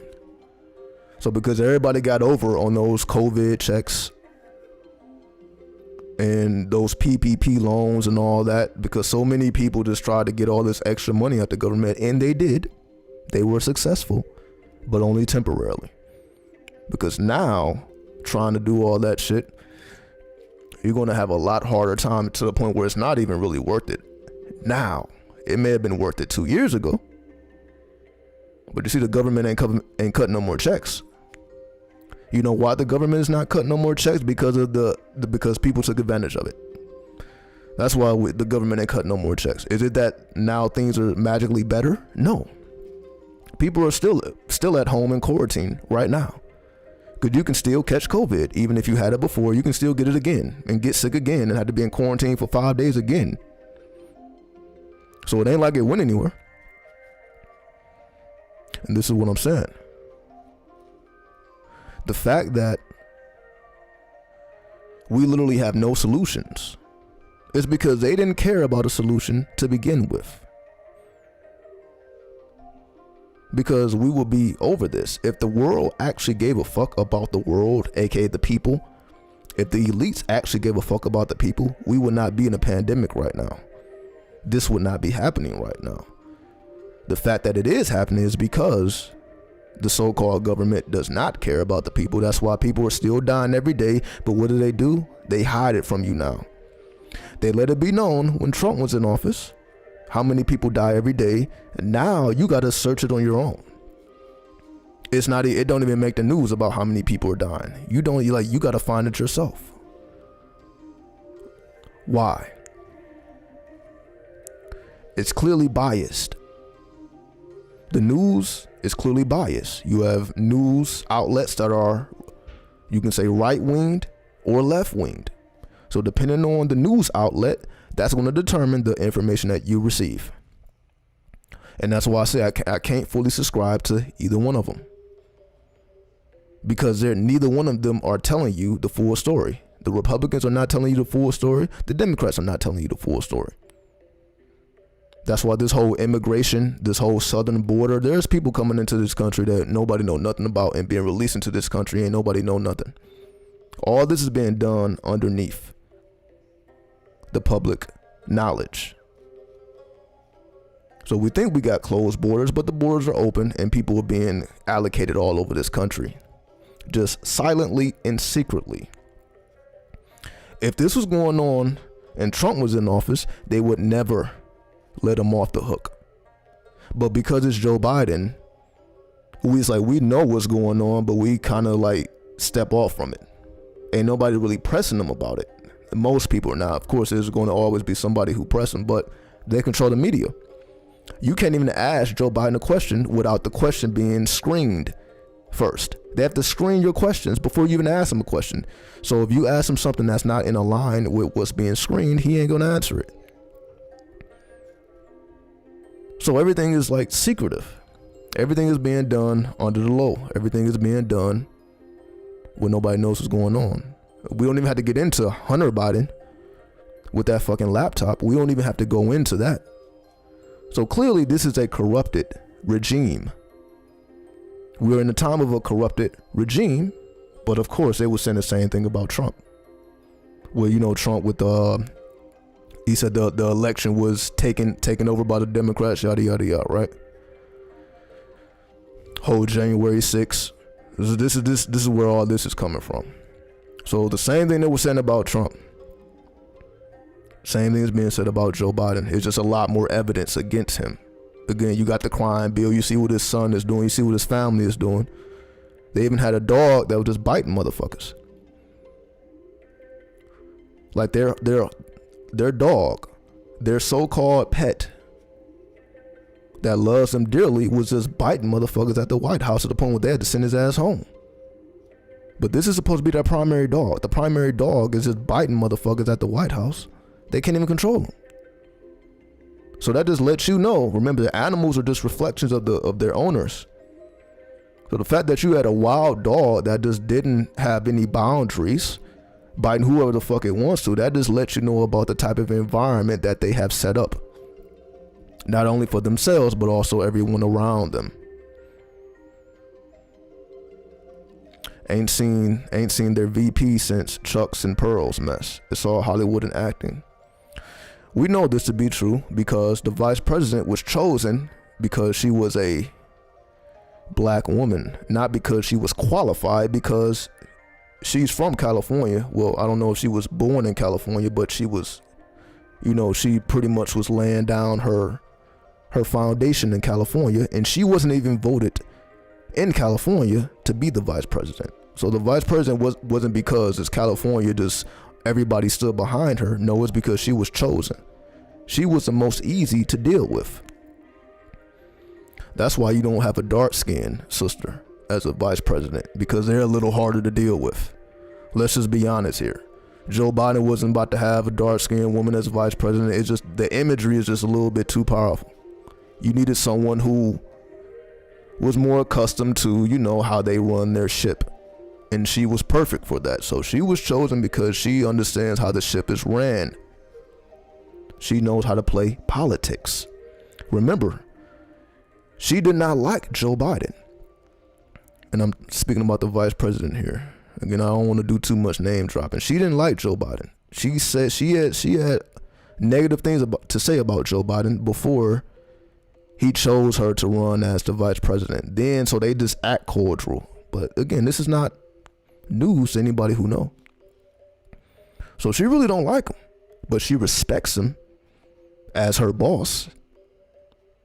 But we know that that's all over the place, right? There's a lot of women that respect their boss and fucking hate him. But that's the situation we're in. He will pass out soon. She will take over. And that's what everybody wants. That's what everybody think is going to happen.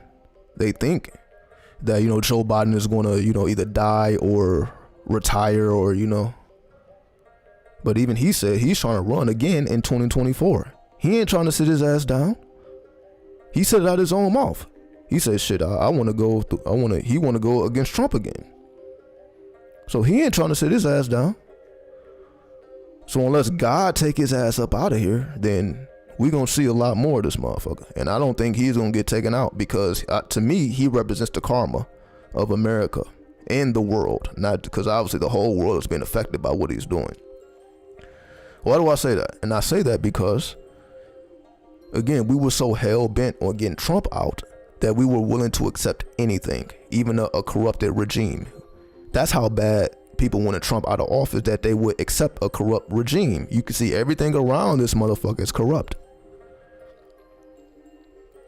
He ain't getting a second term. Well, we'll see. We didn't think he would get a first term.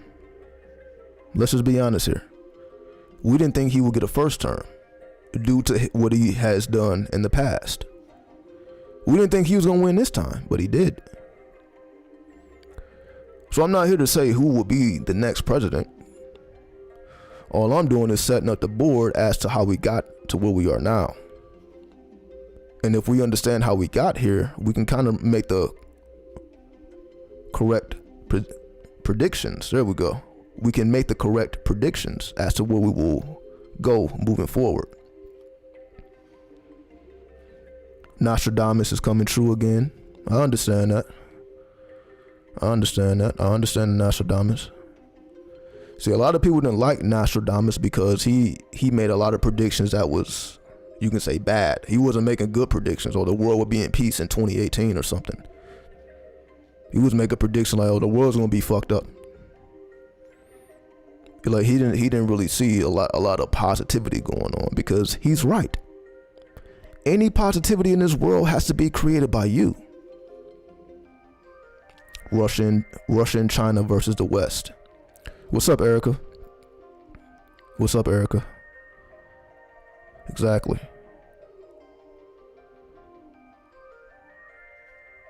So we see what's going on, not just on a local stage, but also on a world stage. We see what's going on. It's more so, do you understand the play? We can see it with our eyes, but do you see it through the third eye? And again, I don't even want to fucking say third eye. I don't like using these words no more, because they're just been, that's not what it is. Let's just be real here. There is no such thing as a third eye. Let me make that clear though. That's not the word for it. We know that eye comes from Egypt. They wasn't calling it the third eye. What did they call it? What did the Egyptians call the third eye? What was their name for it? I know the name for it. I want to know, does anyone else know the name for it? Because as we keep saying third eye, or even chakra, and we know that comes from East, that comes from India, that comes from over there. No problems.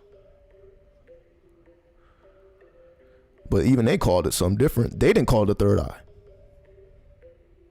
So they didn't call it the third eye in Egypt, and they didn't call it the third eye in India. So what do they call it? Because if we use a proper term, it actually will activate for us. That's what I'm getting at here. The more we just say, oh, our third eye, and that's not really a thing, that's something that makes sense. Yeah, we got two eyes, but then we got the third eye there. Okay, you can say that makes sense, but is that how the ancestors were viewing it? Well, you need to activate your third eye. Do you really think they were saying that? Or did they approach it differently? I'll give you a hint. The so-called third eye in India is called the Eye of Shiva. In Egypt, it's the Eye of Ra. Those are not the titles for it. That's just a title. That's not the title. That's a title. So it's either the Eye of Shiva or the Eye of Ra, given to Haru to fight Set. No, it's not the Eye of Horus. It's the Eye of Ra, given to Haru. So be clear with that. But again, I know I should be the fucking one to know, right? With this goddamn Egyptian name, I should be the one to know this shit, right? But no, it's the Eye of Ra. It's not the Eye of Haru. I guarantee though, if you type in the Eye of Haru or the Eye of Horus, it will come up. Don't they say Amen because of Amun Ra? Yes, that definitely is where it comes from. That's where because everything comes out of Kemet, some form or fashion. Because Kemet takes us to the old world called Atlantis, Lemuria, so on and so forth, right? We don't have any evidence of those places, right? The only evidence we have is Egypt. So Egypt actually connects us to the older realities. But do people do that? No. Egypt is just a stop. It's just a transition point to go into those deeper chambers. Egypt is not the destination. It's just the center point, just like the pyramid, the Great Pyramid is built or located at the center of the earth. It's not for you to like, okay, well, because they built a pyramid that they're the most supreme ever in existence. No, this is just what we have left over from something more intelligent. So you can say Atlantis and Lemuria was more intelligent than Egypt, but we can't touch Lemuria and Atlantis physically, but we can go touch Egypt physically. So that's why we put Egypt on a pedestal, but it really ain't supposed to be put on a pedestal. It's just for us to go through that transition so that we understand how to navigate what we would call 4D or 5D. This is what Egypt teaches us, or this is what the Kemetic science teaches us, how to navigate into deeper chambers. That's not the destination, but for a lot of people, it's a destination. Or if it ain't Egypt, it's India. For the New Agers, their destination is India.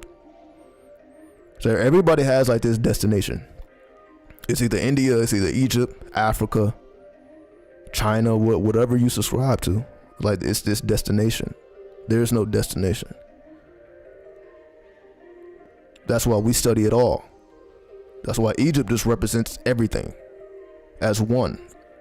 That's why when you study Kemetic science, it's like you're learning every goddamn thing versus you're just learning one thing. That's why if you learn hieroglyphs or the Medunetter, it's a different way of saying it. That's more powerful than any other language that we actually speak, because it's a magical language. It's connected to certain vibrations that we don't even have access to. And again, I told y'all the history on, we didn't even crack the code of the hieroglyphs until recently, into the 1800s. The Rosetta Stone was discovered in 1799. So prior to the 1800s, we could not even crack the code of hieroglyphs. So that means it's only been the last, 200 plus years that we've even known what the hieroglyphs was saying, even though Egypt has been around the whole goddamn time. We didn't know nothing about Egypt until 200 years ago with the Egyptology. Who started Egyptology? Wonder if anybody knows. Who kicked off Egyptology, or what time period was it kicked off in? Who knows that answer? Because if you know that answer, then you know exactly why we're here now. And this is why history is important, because once you're able to piece together the puzzle, like, oh, I see why we're here, or why that's important, why we study this, it's like you can put it all into context.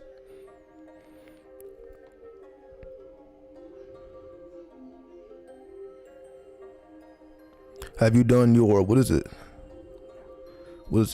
May Nguyen or Ma Yuan? Your Ma Yuan astrology? No, I have not tried that out, but I will be checking it out now that you mention it. And you saying it's super accurate, so okay. Oh, the Mayan. Oh, I got you. I do have software to calculate Mayan charts, but I still have to learn the language. It's the same thing with Vedic astrology.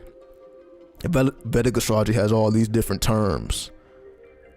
The terms are different than Western astrology, so it's like you have to know the terms to even get deep into it. So it's like a language barrier, or the Aztec, yeah. So I don't negate the accuracy of it, but that is definitely, I would say that's where I'm moving towards. Cause like I said, I got the Western, the Vedic, the Egyptian, the Draconian. I got a couple under my belt, but that's a little bit more complex. I'm not gonna front about that. The Mayan astrology, because you got to learn these terms, and it's like it's a dead language. So it's like you really got to put a lot of a magical intent into that. So I definitely will look into that though, but I know why it's taking me some time to even, it's a language barrier. Get what is it, Solarium? Yeah, I actually have that. On my computer right now. They got all the astrology signs in the sky selected in the options. You're right. I actually have that on the laptop right now. I just don't use it. See, I downloaded it to show people. I was gonna get up here and show the astrology stuff, but I realized I can consider myself an astrologer, but I speak about every goddamn thing. So that's why I never really got into it. I'm like, I don't really go that deep into the planets, because at this point astrology to me is like everything. I didn't took everything off the goddamn chart at this point. So we're going to the numerology, we're going to the tarot, we're going to the Hebrew, we're going to the Kabbalah, we're going into all this other stuff. What about the 23rd sign? The 23rd, oh, wait a minute. Oh, the 13th. I'm like the 23rd. Yeah, the 13th sign. Yes, Ophiuchus. Because Ophiuchus actually exists. It's just not in Western astrology. That's the purpose of going into Vedic astrology. So yes, the West doesn't acknowledge the 13th sign, but Vedic astrology does, because they actually acknowledge majority of the fixed stars. So if you want to go deeper into the fixed stars, that would be the purpose of exploring Vedic astrology, because they strictly deal with the fixed stars. Not strictly deal with it, but it's a greater component of their astrological system. Versus in the West, we don't really care too much about the fixed stars. So in terms of Ophiuchus, I do have astrology software that does acknowledge Ophiuchus. Just like I have the astrology software to acknowledge the Vedic as well. So that's what I'm saying. I'll be all over the place. Because there's so much to learn. Because when you're trying to crack the codes, you have to learn certain things. So that's what it is with me. Like for me, it's less about how do I put this? At this point, basically, what drew me to astrology initially is not what draws me to astrology now. Initially, it was all about zodiac signs for me. I'm a Scorpio, so I must get along with these type of signs, and I don't get along with these other types of signs. That's how it started for me.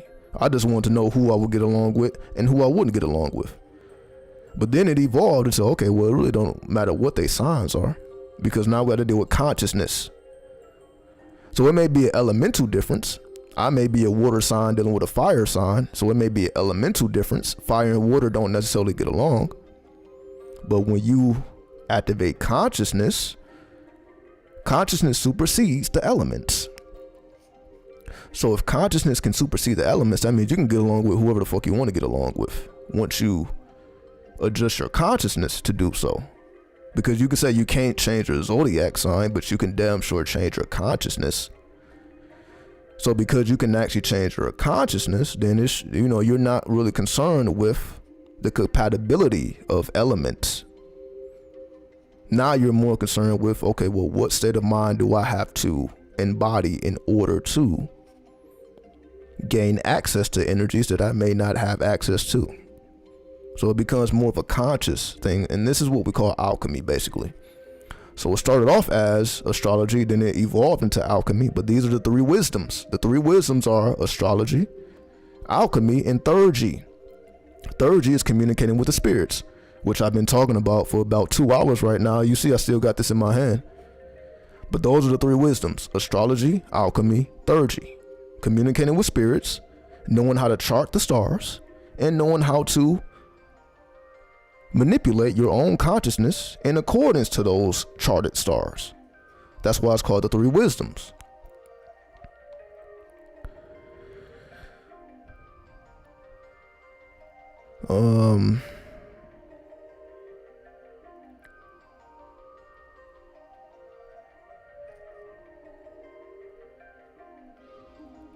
They don't talk about planet. It's just 5 glyphs or centers. You're right. Western astrology takes out a lot of the dynamics of astrology because the purpose of Western astrology is to make it available to the public. So we must understand that when it comes to Western astrology was watered down so that the public can understand it. And I say that because it was a time where you can go to college to learn astrology prior to the 17th century. So in the 1600s, the same way you go to college for astronomy, you went to college for astronomy and astrology. So this was a master's class or master's course. This was not for the public. It was never for the public until the invention of Western astrology, which you see, it takes away so much of astrology, so many dimensions of astrology to the point where, okay, now the public can grasp it. So we just move, again, we have to always understand the historical context. So this is the difference between the astrology systems. Western astrology was watered down so that it can be consumed by the public to the point where now anybody can be a fucking astrologer. If you're dealing with Western astrology, anybody can be a fucking astrologer. But that ain't the case when you start dealing with the Eastern. When you start dealing with different systems, like now you got to learn some technicalities. The same way, for any other spiritual tradition, the tarot and all that. See, again, the West has everybody thinking that they can do any goddamn thing. That's what it is. Anybody can be a numerologist, tarot reader, astrologer, Kabbalist, right? Like anybody can do that at this point. But you see, unless you actually know what you're doing and you study it all as a whole, you're going to be missing so much. That's the only reason why what comes out of my mouth is different than what comes out of the next person's mouth, who may also be an astrologer. I have a different way of seeing things because I'm not going to say I study all astrology, because I haven't studied all astrology, but majority of it. So I'm pulling from all dimensions. As you see, I'm going all over the planet. I'm going to Egypt, going to China, going to India. See, I'll be going all over the planet because we have to be universal. That's what it means to be so-called Egyptian or Kemetic. It just means you're universal, meaning you don't favor one over the other, in which I don't. So even to this day, I still use Western astrology. Like when I do most people's charts, unless they specify that they want a Vedic reading or a draconic reading, most of the time I'm still using Western charts, just because that's just the most consumable way to help people understand their stars, right? So I still use Western astrology. I more so use the Eastern and the draconic more so for self-analysis and trying to go into deeper mysteries of the universe. And again, that's the deeper dimensions of astrology. Now you go beyond, okay, who is this person? What energies are behind a person? You go beyond that. You go towards, okay, what are the mysteries of the universe? Why does this work? How does it work? So now you're you're asking different types of questions. More so than, again, the typical questions, the typical worldly questions. You're going beyond worldly questions and you're going into cosmic questions. So basically that's the difference between high magic and low magic. Low magic is earthly magic. High magic is cosmic or star magic. And again, so if you take away the fixed stars, you ain't doing no cosmic magic. You have to include the fixed stars. But again, that ain't in Western astrology. You have to go to Eastern astrology to even activate that. So that's the point I'm making. It's the difference between the wandering stars and the fixed stars. We strictly deal with the wandering stars in Western astrology and only the 12 zodiac. In different systems, they have a whole different alignment. That's why in Vedic astrology, you have a different sign. So Western, I'm a Scorpio, but Vedic wise, I'm a Libra because of their calculations are different. And it ain't about, well, which one is right, which one is wrong. They're both right. So, well, how can they both be right? Because we are more complex than what Western astrology has taught us. That's basically what I'm saying. We were taught that we're only one sign, but depending on which astrology system you use, you can be like, I'm a Capricorn, draconic wise. So I'm a Scorpio Western, Vedically, I'm a Libra, but draconically, I'm a Capricorn. So I'm actually 3 different signs, and I may be a different sign in Mayan astrology. I'm a different sign in Chinese astrology. So depending on what astrological system I use, I'm different. So every astrological system you use, you're going to have a different perspective. But they all are accurate, but different but accurate. They're showing you different dimensions of self because we are not one-dimensional. That's the whole point. Once you go beyond yourself being one-dimensional, well, I'm a Scorpio and ain't shit I can do about it. Well, you're actually kind of a Libra too. And you're actually kind of a Capricorn, which is more realistic about how these stars work. We are definitely not limited to these 12 zodiac signs, and that's why I say with the birth star, that gives you more creativity. That gives you more of your uniqueness when you include the fixed stars. That's why I include the fixed stars, because it gives you a more unique view than just, okay, me telling somebody that they're a Capricorn. You know how many other millions of people that's also a Capricorn? That's not really helping you to learn yourself, because I let you know that you're a Capricorn and just like millions of other people. How is that helping you? How does that make you different than these other millions of Capricorns in the world? These other millions of Scorpios or Libras, how does that make you any different? Well, in order to get that difference, we have to go into the fixed stars, because the fixed stars will be different. Even if it's the same zodiac positions, it will be a different fixed stars, as we would call the birth star. You have different alignments of fixed stars, right? So again, you see, the deeper we get into it, the more complex it gets. So when it comes to the public, when it comes to consumers, they call us consumers, then it stays basic. So Western astrology is basic astrology, just to get you started into those advanced levels. That's why you got to be dedicated. The average person ain't dedicated enough to go through these levels. It's not easy to do. As I'm telling you right now, I'm like, you got to go through language barriers and all that shit. Even with Vedic astrology, I had to learn the Vedic language. Not that I can speak it, but I know what it is. Like if I see an astrological name, I know what that means, but I had to learn that. That was a learning curve. I had to learn the definitions of what these words mean before I can actually do the mathematical calculations because of the language barrier. So this is what I mean. Like when you're a true student of the occult, whether it's numerology, astrology, Kabbalah, all that, you're gonna be introduced to multiple cultures, and you're gonna work with multiple pantheons, multiple spirits, multiple deities. So you're gonna go through, again, angels, demons, and all that. If you're all spirit, you're gonna go through every goddamn thing. If you consider yourself an all spirit, you're gonna be interested in everything. You're not necessarily picking and choosing. You're going to utilize whatever is the most effective. So that's what I do. So whatever is the most effective. So if numerology is the most effective to get to a conclusion, I'm going to use numerology. If it's astrology, I'm going to use astrology. If it's tarot, I'm going to use tarot. If it's the runes, I'm going to use the runes. Right? And I got all these tools. So I got the runes right here. Right? It's a bag full of runes right here. You hear that sound? It's a bag full of runes. So it all depends on what answer I'm looking for. So again, I may use the runes. So I got tarot decks around this motherfucker.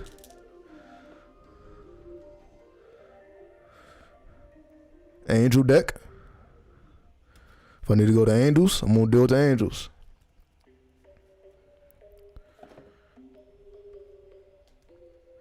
If I need to deal with the demons, I'm gonna deal with the demons. Alright? And if I need to deal with Thoth, then I go to the book of Thoth.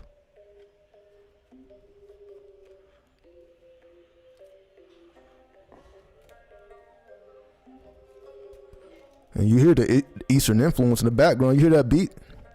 You hear those Eastern instruments? That's what I'm saying. I ain't got American instruments. You hear these Eastern instruments? So yeah, if I need the book of Thoth, I'm going to use the book of Thoth. So this is what I'm saying. That's why I got all these goddamn tools. I got all these tools. It just depends on how I'm trying to arrive at the conclusion. So depending on what tool I need, I'm going to utilize that tool. Because you're going to go through all this stuff. Like if you are a true student of the occult, you're going to go through all of these schools anyway. Like I said, it was never my intent to learn all this stuff.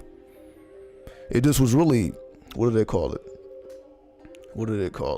It was really an after effect. Meaning, I never sat down and made the decision, okay, I'm about to learn this. It didn't happen like that. I just end up learning all this stuff. Learning with the book of Thoth.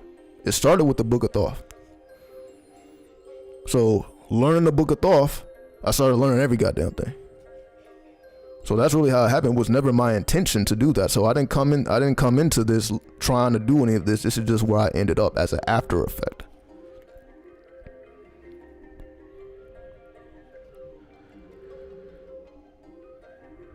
Do they even do a demon deck? Yeah, I just showed you a demon deck. Hell yeah, they got a demon deck. Any deck you want. It's full of demons right here. This is all demons. The 72 demons. Or Goetia, if we want to be technical. Alright? So we got the 72 demons. Then we got the 72 angels, which I just showed you.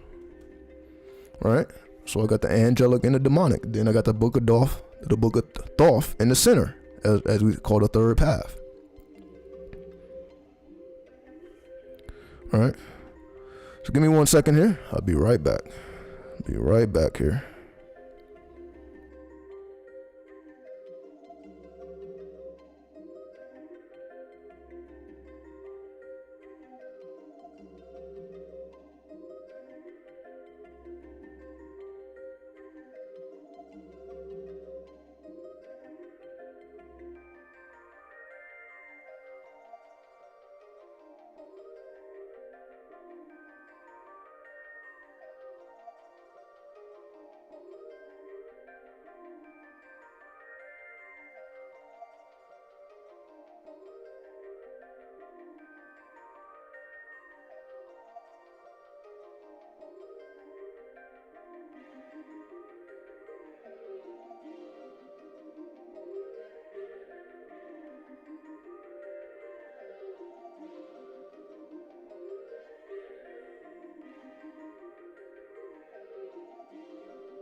All right, we back. So even got this. See what that says? That says the Zohar. All right, even got a Zohar, a pocket-sized Zohar. What does this fill with? Hebrew. See all that? That's all Hebrew. It's all Hebrew. So this is all Hebrew. But because I studied the tarot, I can actually read this. See, that's the thing. Because studying the tarot, you study the 22 Hebrew letters. So because learning the tarot and I learned the 22 Hebrew letters, I actually can read something like this and know what every letter is and what that letter means. So can I pronounce it like somebody who actually speaks Hebrew? No. But can I extract meaning from it? Absolutely, because I know what every letter means. So I may not be able to read it like I'm reading an English book, but I can extract the spiritual essence from it, which is the purpose. Because even if I'm reading a book, if I can't extract any spiritual essence from it, then I just read a book. It didn't necessarily affect my consciousness, which is the point I'm making here. If it doesn't affect the consciousness, then yeah, you just read a book.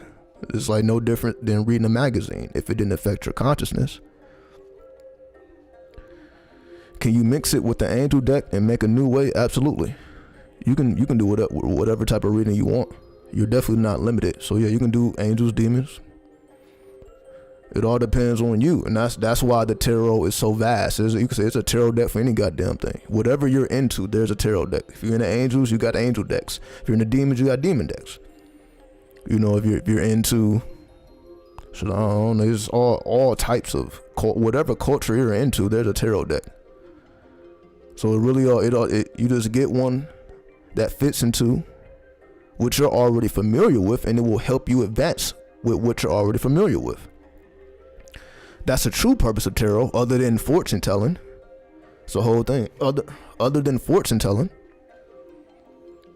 you can extract some deep secrets. Once you go beyond fortune telling, that's once you go beyond what you should do, what's your next move, and what's going on in this person's house. Once you get over all that extra bullshit that people use the tarot for, motherfuckers be using the tarot for ridiculous reasons. I've seen it with my own eyes.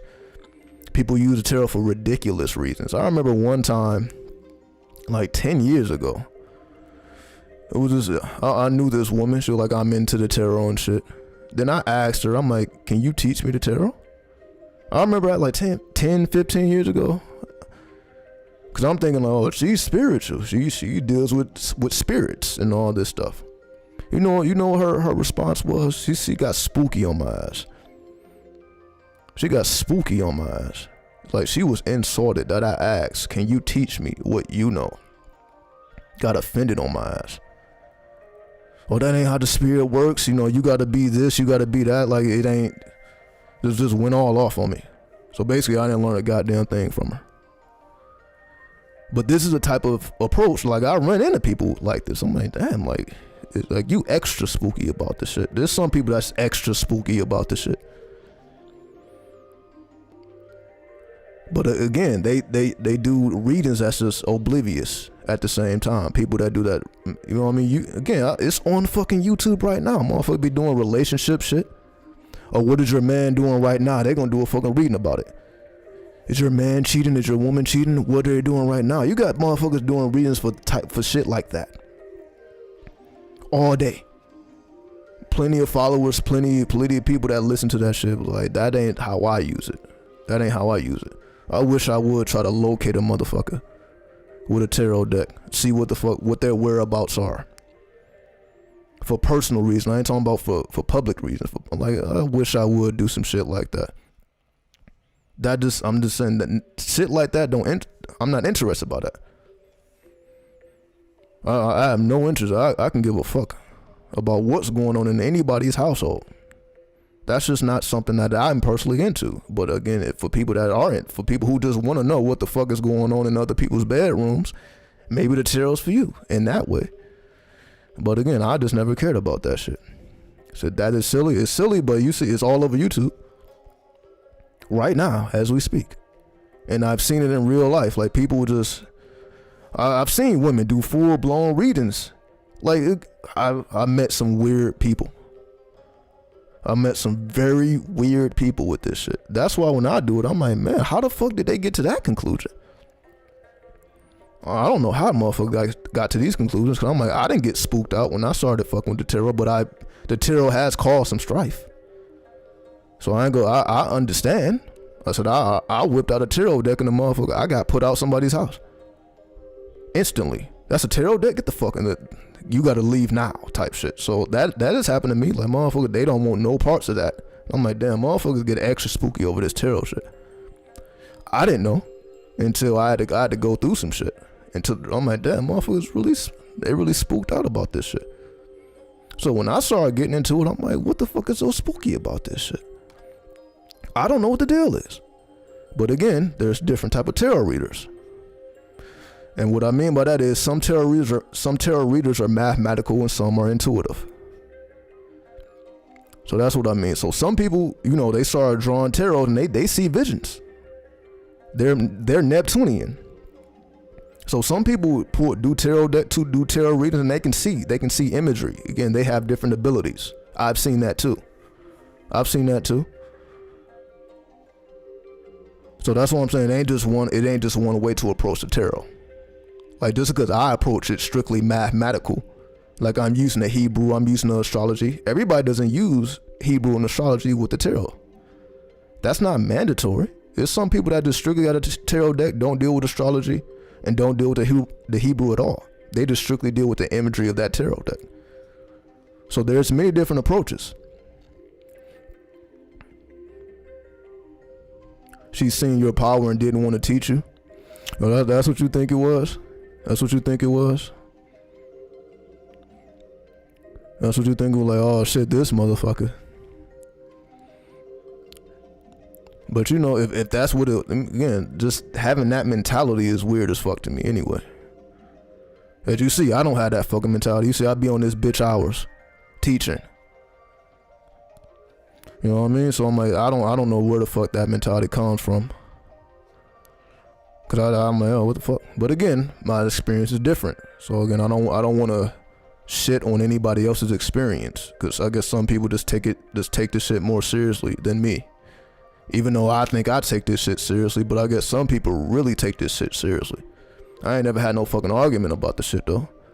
I ain't never had no argument over the tarot. But that's me though. But again, some people argue for stupid ass reasons at the same time. Some people just want to argue. That's what I also noticed. Some motherfuckers just do shit just to get on people's nerves, as they call it, trolls and shit. Some people are really trolls out here. They just say shit and do shit just to get a reaction. But so if I was that type of person, then I guess it would be different. It's like a Ouija board. You definitely can treat the tarot like a Ouija board. You definitely can do that. You can treat a regular playing card deck like a Ouija board. So yeah, you can, if you want to treat it like you can treat it like a Ouija board. It's definitely possible that the tarot is not limited to just what I'm talking about or just what anybody else is talking about.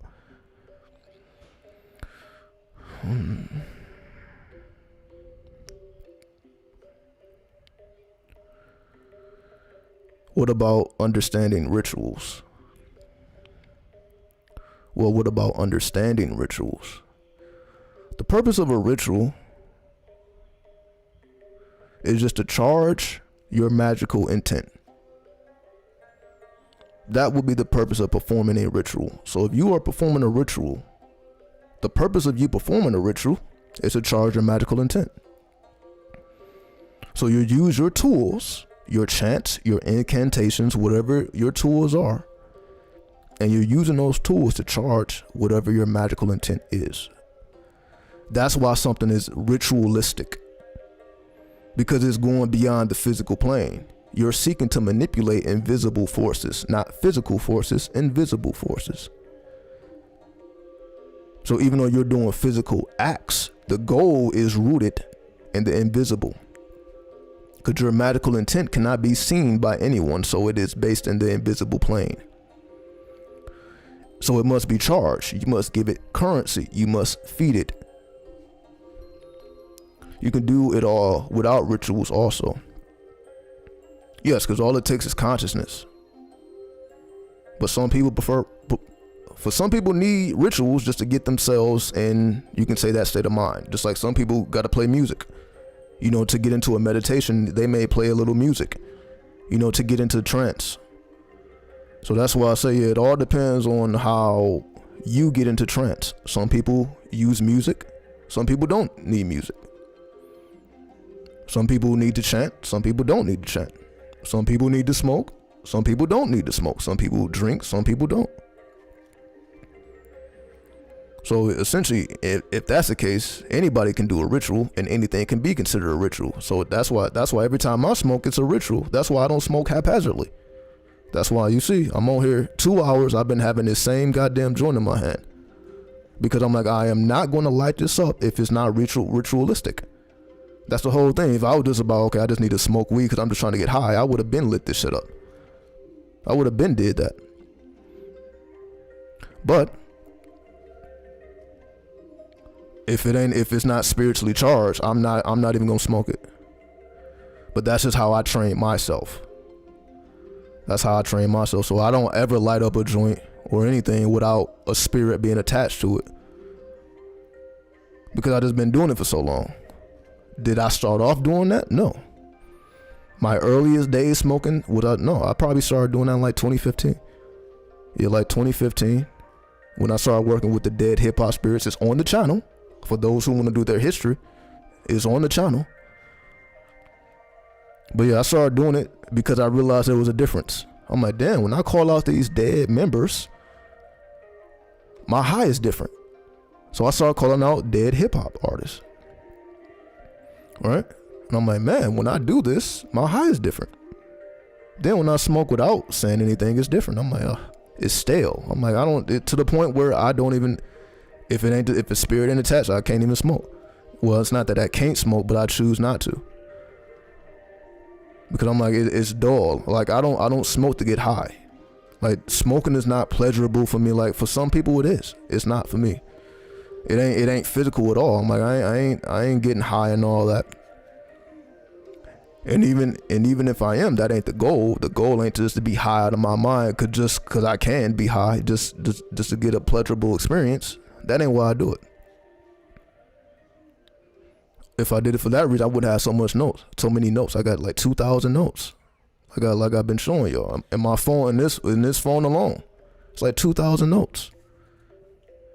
But that's just going back to 2019. All right, so that's just 3 years? 2019, 2020, 2021. That's only 3 years? But I've been taking notes. Before I was using the iCloud, I was using Evernote. For those who know, you know about Evernote. So I was using Evernote between 2012 and 2018. So what's that? That's 6 years.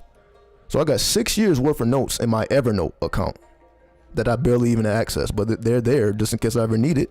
It's there. So that's more hundreds of notes. It's just ridiculous, because I like to document, because I want to know, okay, when I'm working with this spirit, what did this spirit do? Do I feel like researching?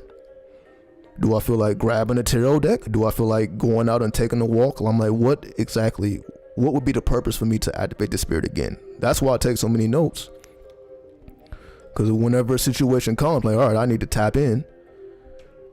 Now I know what spirit to tap into, to get the results that I'm looking for. Because again, every spirit has unique qualities other than the written qualities. Oh, for example, you got Isis. She's a weak goddess. So if you're just taking that on face value, or you can say she's the energy of Virgo. Okay, that's going a little bit beyond face value. So like, okay, this is the energy of Virgo, or the constellation of Virgo. This is Virgo magic. So when you work with Isis, you're basically doing Virgo magic, because she's connected with the constellation of Virgo. Give me a second here. I don't know what the fuck this is. What the fuck is this? Oh, I got it. Somebody sent me some information on Mayan astrology. I appreciate you. Like, somebody sent that shit to me right now. Well, that's crazy. Like, oh, yo, you want to know some information? Here you go. Somebody just sent me some Mayan astrology information. I'll definitely check that out. Anyway, let me get to it. Let me actually light up this joint and channel the spirits of the thuggies. Get the message and we get up out of here. But I'm just showing and proving. Who else is gonna keep a joint in their hand for 2 fucking hours without lighting it up? Who else is gonna do that? That's what I'm saying. So the fact that you see I've been holding this in my hand for 2 hours just let you know, man, yo, this is not gonna get lit up until it's time for it to be lit up, and it's not a second before. Not a second before. I said if it was just about being high, I would have smoked it as soon as I came up on this bitch. If I'm just trying to get high and be you know, giggly and all that shit, would have been lit this shit up. Uh-oh. Okay, there we go. But let me actually get to it now. Because I think I said what I wanted to say from a personal perspective, but I'm like, the whole purpose of bringing in the spirit is to go beyond my personal perspective, right? So I gave y'all a little bit, this is my personal perspective. Now okay, well, what does the spirit have to say about all this stuff? You know, without me going too deep off into my own personalities and such. My aunt Kathy, when she's cooking, she act like she gonna light it, then she started talking. Yeah, because once that currency started flowing, it's like you don't need it, because this is just currency. If this is just currency, then when you begin to speak, that's currency. So you're being fulfilled. Hence why I can get on this bitch talk for 5, 6, 7, 8, 9, 10 fucking hours and don't need to take a single hit of this, because that currency flow is enough. That energy exchange is enough. That's probably why I prefer doing lives, because I can actually feel the energy versus, you know, me doing pre-recorded videos, even though my pre-recorded videos would be of a higher quality, because I can actually edit the sound, so I can make the sound more pleasant. So I know, like, this is live, so my sound is only dependent on the power of this microphone when it's live. But when it's not live, I can actually engineer it and make the sound more pleasant, which is what I should be doing, because that's how I started off. I didn't start live streaming until 2017. I created this channel in 2013. So I went about 5 years without live streaming. So majority of my content prior to 2017 was all pre-recorded. But to me, it's high quality, because even though it's pre-recorded, you know, I'm still using, you know, I'm not gonna call it expensive, but I'm still going through the alchemical process. So that's why you can go back to my old videos and the quality is great. You know what I mean? Like, it ain't like the quality is terrible, because I had a mic back then. You know, I had my little, what do they call it? The Blue Yeti mic. I had my little Blue Yeti. So I had a mic. Then I knew how to engineer, so I know how to enhance the quality. But again, when I'm live, you're not getting all that. So that's why I actually prefer doing pre-recorded videos. I just end up doing lives because it takes time. So that's why I don't just be getting up on here every day, because it takes time.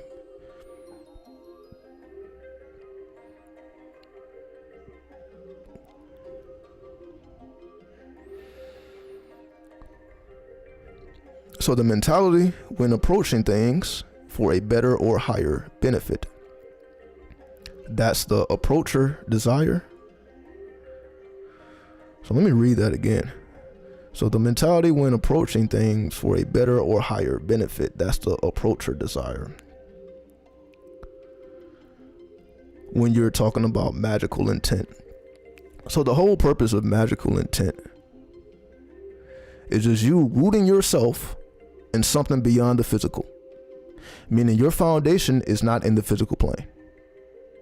So what do I mean? So for most people, their foundation is in the physical plane. Their foundation is whatever they're attached to.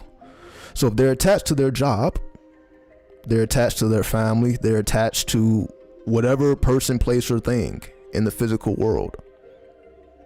Their whole identity is built off of that, right? Because it's rooted in the physical plane. So a person's whole identity is based upon what's actually occurring in their lives, because it's rooted in the physical plane. So basically, whether this person is happy or sad, whatever emotions that this person is going through, is strictly based on what they're actually going through in their life. So if they're going through a bad time in their life, it's going to reflect in their emotions because it's based on the physical. So basically, if it's a person that you could say identifies through their relationship. So let's just say you got clout because you married, let's just say, a famous person or whatever. So now you clouted up.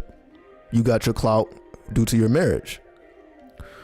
So you can say your clout is attached to your marriage. Because before that marriage, you didn't have any clout.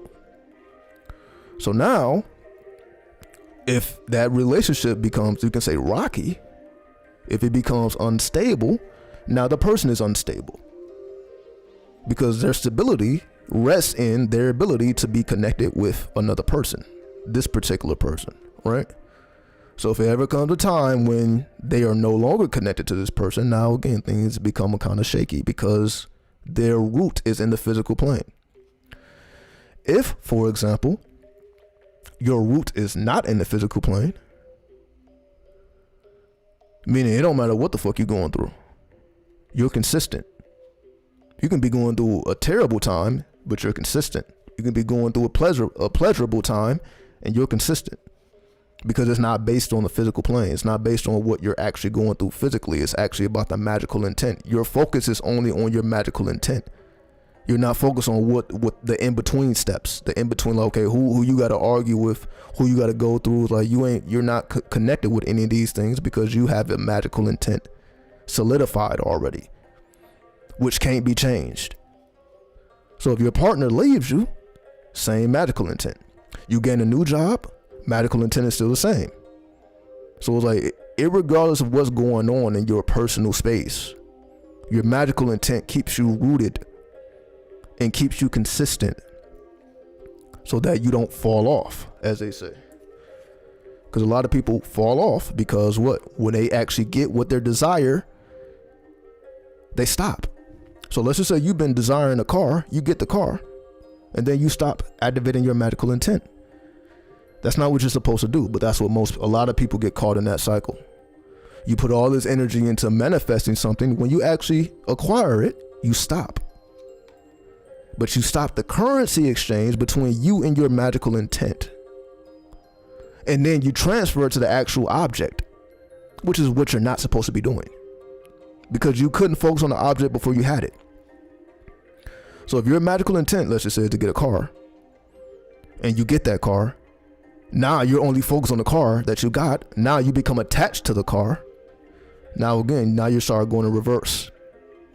Because now you're cool when you're able to ride. But if something started happening to the car, now it got to be repaired. You got to put it in the shop. Now you ain't feeling so bright. Because you didn't shift your magical intent into the actual object of desire. Again, which you shouldn't do. So that's why you have to keep a magical intent, which is something beyond the physical, to keep you stabilized.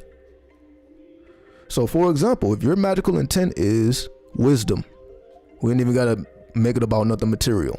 If your magical intent is wisdom, like Solomon, you want to be like King Solomon. All you give a fuck about is wisdom. Again, we get caught up in, okay, King Solomon was rich, he had all these women, but he didn't desire none of that. That was an after effect. That's the secret. That's what most people missed. King Solomon only wanted wisdom. That was his magical intent, which was beyond the physical. So he didn't give a fuck about what was actually occurring on the physical plane because his magical intent was not rooted in the physical plane. Because of that, he was able to accomplish all the things that he set out to accomplish. Have as many women as he want, as much money as he want, as much clout as he want, all these words, all these things. Because that was never his desire. That was an after effect. So we see it's not about the desire.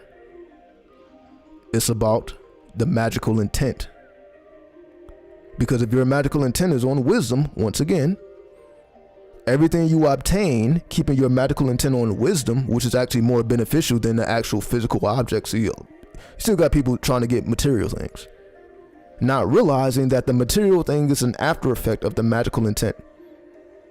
Because we've been reading all these books. Okay, you gotta keep what you want at the forefront of your mind. You gotta get all these details. Again, as we call it, the law of attraction. The law of attraction completely removes your magical intent. What do I mean? Because if we're just thinking about physical items, like that's the end all be all, like that's what's really life is about, acquiring material possessions, then we're missing the point. Because as we know, you can't take none of that with you when you depart from the planet. When you depart from the planet, all your material possessions goes to someone else, or it gets destroyed. Whatever house you was in, that house is now going to be put up to sale for somebody else to live in there. Whatever you felt that you took all this time acquiring now has to be transferred to someone else. However, if your magical intent is strictly on wisdom or something intangible, we can just call it love. Just call it love then. Not love between people. We're talking about divine love. We ain't talking about humanistic love, which is conditional love. Or I love you as long as you ain't fucking nobody else. I ain't talking about that. Divine love. But you see, most people don't have that in their heart. That's how you know. That's how you know. If your love for a person stops because they stepped out on you, that's conditional. And we see that's how most people operate. Soon, if their partner ever steps out on them, that's it. Relationship over. For most people, not all people. See, some people like, God damn, they forgive their ass, because obviously their love is a little bit more higher. It's actually not rooted in conditional circumstances. To the point where, damn, I really don't care who they fucking. Long as what we have between us remains magical, I don't give a fuck what's going on. But does the average person live that type of life? No. We already know. Most people are attached and connected to physical people, places, and things. Attached to your partner, your home, your job, whatever it is, with no magical intent.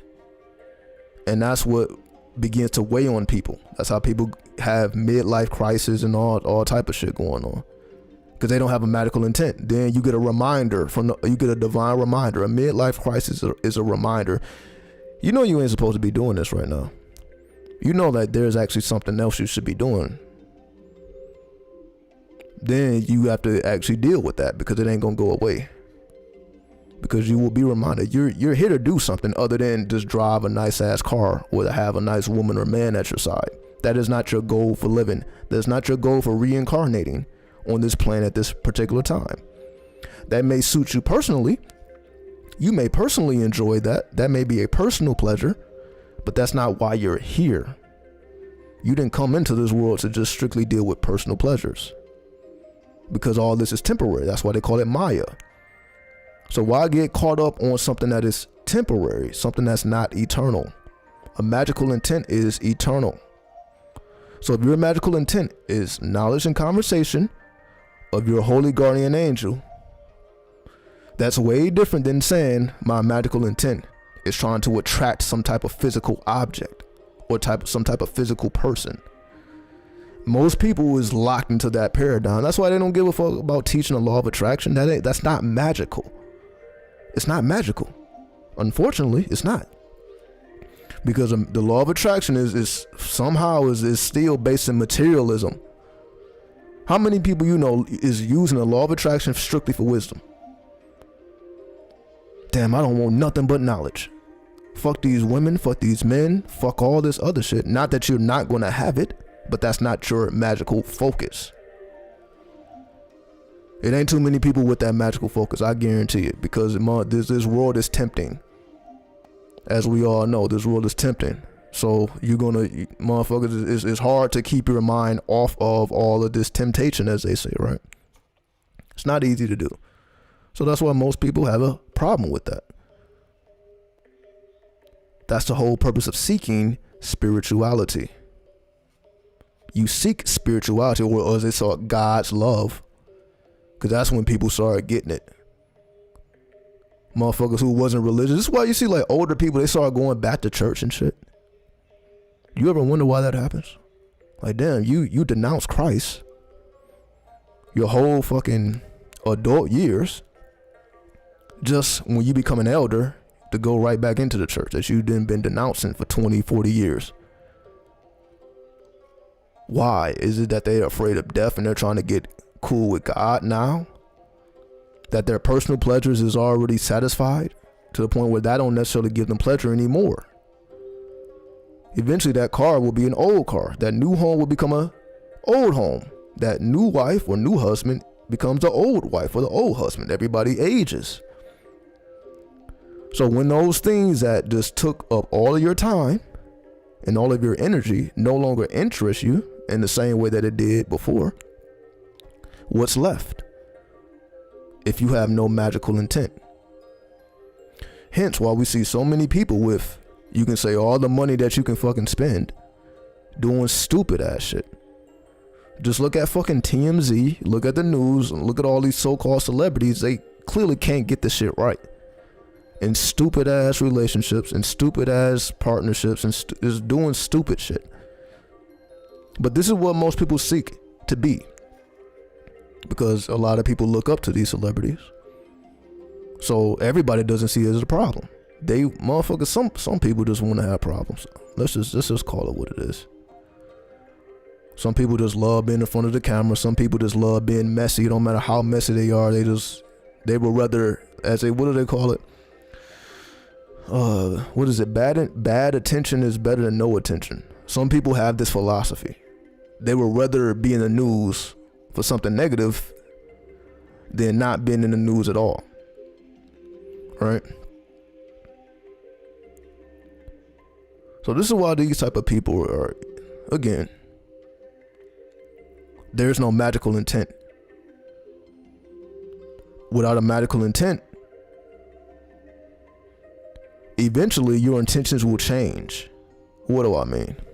This is going back to what I was saying before. If you put all your energy into obtaining a partner or some type of material possession and you obtain it, then what is your magical intent then? You just spent all this energy trying to attract a relationship or some type of physical item. Once you obtain it, then where do you go from there? Now are you just in a heavenly place and now your magical work stops? For most people, yes, it does. And again, that's why the whole law of attraction is I don't even subscribe to it. I honestly can't subscribe to it because it's too dense. I'll just call it what it is. It's too dense. It's like it still doesn't take you into the spirit plane. What about the law of attraction is going to help you access the astral plane? It's not. Especially if your magical intent is still based in some type of physical results. Now realizing that you actually get all the results you're looking for when you're not focused on it. What do I mean? Again, if we just just study Solomon. Solomon is said to have the most wives of any goddamn man, the most money, the most clout, all this. Not because he wanted it or cared about it. See, this is what people don't understand. The person who had the most probably cares about it the least. So us giving all of our energy to some type of physical result because we just care so much about it, it doesn't make you wise. That's what I'm saying. Just because you can manifest doesn't make you wise. Just because you can attract physical people and items doesn't make you wise. That's great for you personally, that you can obtain your personal pleasures. Nothing wrong with that, but that's not the goal. The goal is, okay, I'm about to just have a pleasurable life and fuck everything else. Again, there's no spirituality in that. There's really no spirituality in the law of attraction. Just because you got to put this feeling into your visualizations. There's nothing spiritual about that, because that's basically just meditation. But true meditation don't have nothing to do with the physical. True meditation is getting to a place of nirvana, a place of no thought. That is the true intent of meditation, to get to a place of no thought, Not when you can think about everything. It's to get to no thought, no time, where time and space dissolves. That's the true intent of meditation, to dissolve time and space, not to create more of it. But you see, most people don't take that route, do they? Most people, they still trying to get whatever the fuck they're trying to get, whatever the fuck they feel like they don't have, they're trying to obtain. Not realizing, okay, we already have everything. We're already full. You don't need to put all this energy into a physical thing when it ain't making you wise. What is the point? What is the purpose other than temporary pleasure? Let's just call it what it is. Most people are fully satisfied with temporary pleasure. They're fully satisfied with Maya. That's as far as their thought goes. So you can't tell me that's spiritual when you're giving all your energy to something that's temporary, something that's not everlasting, something that's not eternal. You're giving all your energy to people or things that can leave you at any time. That woman or that man can leave you. You can get into a car accident. That car can be destroyed. That house can be burnt down or some shit like that. None of these things are temporary. Or no, all these things are temporary, basically. But this is where we give all our energy towards. So that's why when people are about to die, when they look back on their lives, that's why they don't like what they see. Fuck what they talking about.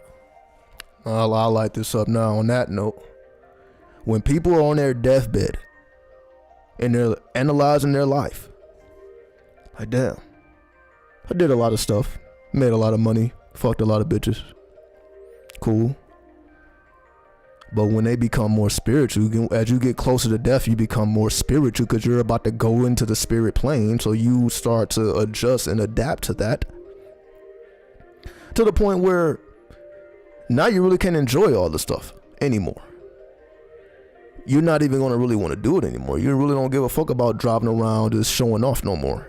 You know, as you get up in age, as you get up in wisdom, all the stuff that you thought you cared about, you really don't care about. Because now you get to see what really matters.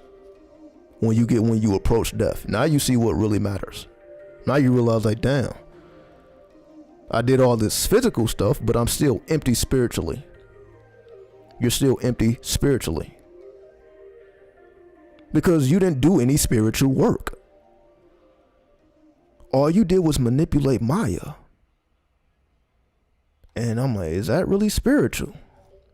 Because you can manipulate Maya. Because you can manipulate illusions. That's a spiritual act. That makes somebody wise? I don't think so. But there's a reason why that's taught. Because remember, in the West, everything is dumbed down. Remember, in the West, once it reaches us in the West, it's different than the East. That's why there's a difference between Western occultism and Eastern occultism. Because once it makes it over here to the West, and what word am I looking for? When it mixes with our own consciousness, and if our consciousness is based on ego, and it is here in the West, the Western hemisphere, the ego is more powerful than the alter ego. There we go. The ego is more powerful than the alter ego here in the West. In the East, the alter ego is more important. That's why in the East, it's more about family. It's more about your legacy. And I say that because their whole culture is surrounded by that. It's centered around that. That's why in Vedic astrology is more about reading your soul. Western astrology is about your personality. So when you do a Western chart, it's more so telling you about your personality. When you do an Eastern chart, it's telling you more about your spirit, more about your soul. That's why you come to the conclusion, oh, I'm a different sign. So you can say, physically, I'm a Scorpio. But spiritually, I'm a Libra. See, when you put it in the proper context, like, oh, okay, so it ain't that I'm two signs. It's just depending on what dimension you're on, this is how you will behave. So on a physical plane, I may have the behaviorisms of a Scorpio, but when it comes to my spirit, what motivates my spirit and what motivates my soul, you can say that's more so Libra. And then put into that context, I'm like, oh, well, that actually is true. So I may talk about all this darkness, all this infernal madness. You say that's a Scorpio. That's the physical result. You say, yeah, that the gothicness, basically. You say, I'm a very gothic person. I'm from the Midwest. That gothic energy is on me. Like most of the time, I'm not wearing nothing at all. I'm wearing black plain clothes. I'm real gothic. I don't give a fuck about showing off name brands and all. I don't give a fuck about none of that. If you don't know what I got on, the better. And most of the time it's black, or it may be gray. It's like I just like the darker colors. That's a Scorpio. Fine, no problem. But if I analyze a Libra, if I'm like, okay, well, now I can't look at the physical. Now I have to look at the spirit and the soul. Because Libra is ruled by Venus. So I'm like, oh, Venus. Venus is the artist. So the fact that I try to put up art as my thumbnails, that's Venus. So that's why you see, like, my channel is like an art gallery. Just look back at my channel. So yeah, you got a person running their mouth, but if you look at the thumbnails, it's like an art gallery. You can say that's Venus doing that. Venus is why I like, doing art. Look at my Instagram. My Instagram ain't just me doing random shit. That ain't how my Instagram works. My Instagram is more like a portfolio of my artistic creations. Not necessarily what I'm doing on a day-to-day basis. That's Scorpio. But in terms of the magical intent, it goes towards Libra. It goes towards Venus. It goes towards artistry. So that's why you see those two dimensions. So that's why on this channel, and I'm just using myself as an example because you can just see it. It's showing improving already. You don't have to guess and speculate about it. So you see, I'll be running my mouth. That's a Scorpio. But the thumbnails, again, are artistically done. Because I've been doing that longer than I've been creating content. Before I was a content creator, I was an artist. So once I learned how to create art digitally, that took over my spirit. And that's what I've been doing the whole time. So that's why, even though I started my channel back in 2013, you see there's artistic imagery all the way back from those times. So that's 8 years ago. I started this channel 8 years ago. So for 8 years, you see art. You don't just see me running my mouth. You also see artistry. You see the evolution of the artistry as well. That's that Scorpio Libra. So you see, once placed in the proper context, it's like, oh, it ain't about you choosing which sign is right, which one is wrong. It represents different planes. One is physical, one is spiritual. So again, I'm just using myself as an example because it's just easy to show and prove that. And again, let me start running my mouth here. Let me actually light this up. For real this time, though. But you see, I can just go off on a tangent. But again, we want to see what the spirit got to say. I remember the title of this. We're talking about the global pandemic and all these things. So I know I'm talking about myself more now, but let me actually get back on point with it. Before we check out. All right, so here we go. So I'll do a quick little prayer. Why not? Why not? So, in the name of the thuggies, I summon the collective consciousness of the thuggies, not an individual, but a collective. So the oversoul. I bring forth the oversoul of the spirit of the thuggies, the outlaws of their time, the ones who were not afraid to give reverence to the divine feminine, even to the point that they will conduct sin offerings, as we now call blood sacrifices, all in the name of the divine feminine, who honors the mysteries of death. So when we speak on the thuggies, when we speak on Cali, we are speaking on the mysteries of death. Because remember, the thuggies were not allowed to shed blood. So they killed, but they were not allowed to shed blood. because it was sacred to them, because it was a offering to their goddess, and their goddess did not like blood leaking from out of the body. So when they killed, the blood had to be preserved inside of the body, not leaking out of the body. So even death was ritualistic when it comes to the thuggies. And this is why the honorance of the thuggies, because this takes us to Tupac, this takes us to Machiavelli, because he represented the collective of the thuggies, and that's why he was the biggest hip-hop artist or rap artist we've ever seen, because this was a spiritual evolution of us all. That's why he's been gone 20 years. People still talk about him on a daily basis, just like a Michael Jackson. So we have, it's like we don't realize, as they say, we don't realize what we have until after it's gone, right? People don't get their flowers while they're alive. It's because death shows the truth.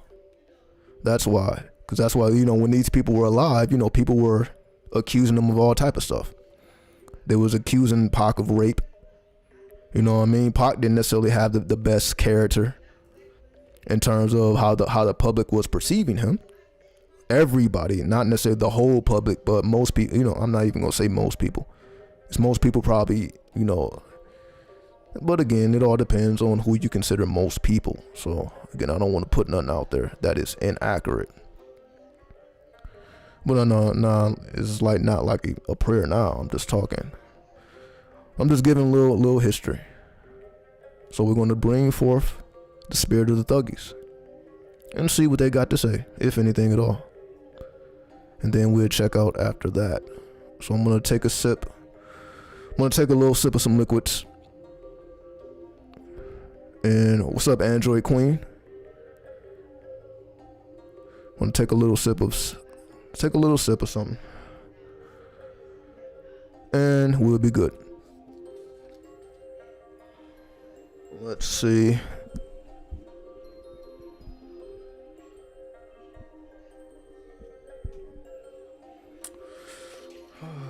So I have a magical elixir right here.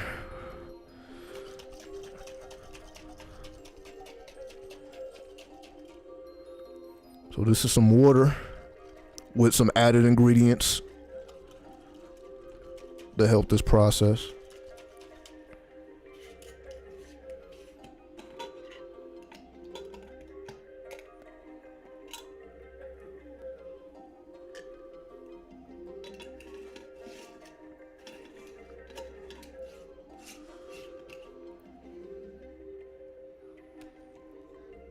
I'm gonna change the music too.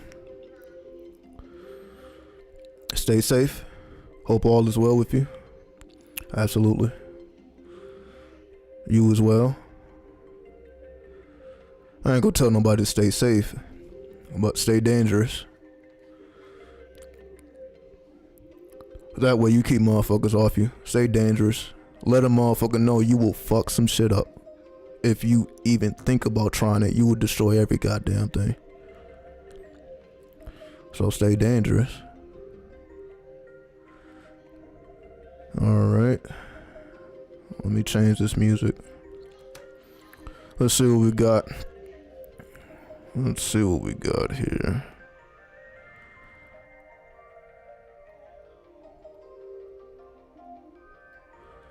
I'll play this one.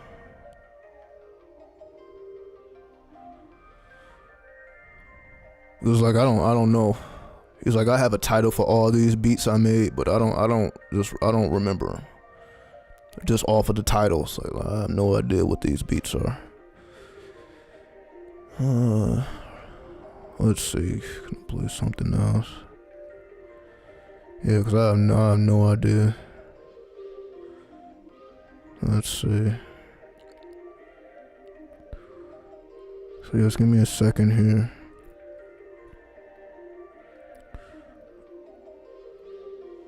I got a bunch of music here. I just don't want to play anything that's gonna create a copyright strike. Fuck it, I'll just play my own music. Fuck it, I just have to play my own shit. Hold on. I'll play my own music. Here, I'll just play my little deja vu. That way we ain't gotta worry about no copyrights or nothing like that. Just play this real quick and we'll get to it. Alright, turn it up a little bit. Well, no, actually, I should put it on this one. Yeah, it'll work a little better.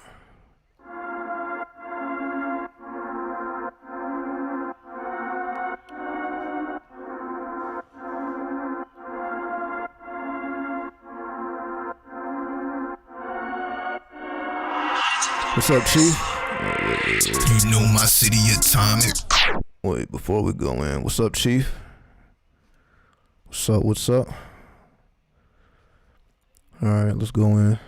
Let's go in here.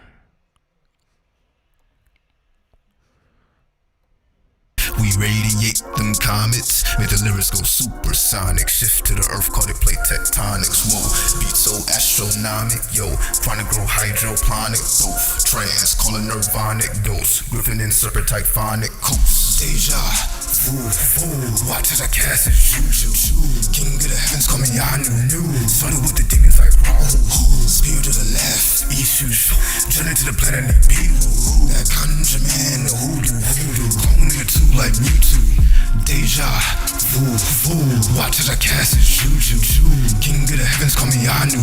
Started with the demons like Rahu. Spirit to the left, issues. Journey to the planet Nibiru. That conjure man, the hoodoo.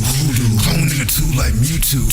The bar wound from the tomb. All this darkness I consume. Interference can call on Zoom. Design of mine, I am Canoom. Working them scales, holy as hell. I repel psychic spells, ringing them bells, throwing them shells. It's clipophic where I dwell. The bar wound from the tomb. All this darkness I consume. Interference can call on Zoom. Design of mine, I am Canoom. Working them scales, holy as hell. I repel psychic spells, ringing them bells, throwing them shells. It's clipophic where I dwell. Wearing that ring of the genie, surrounded in cloaks you can't see thee. That 93, my philosophy, them in the stars of geography.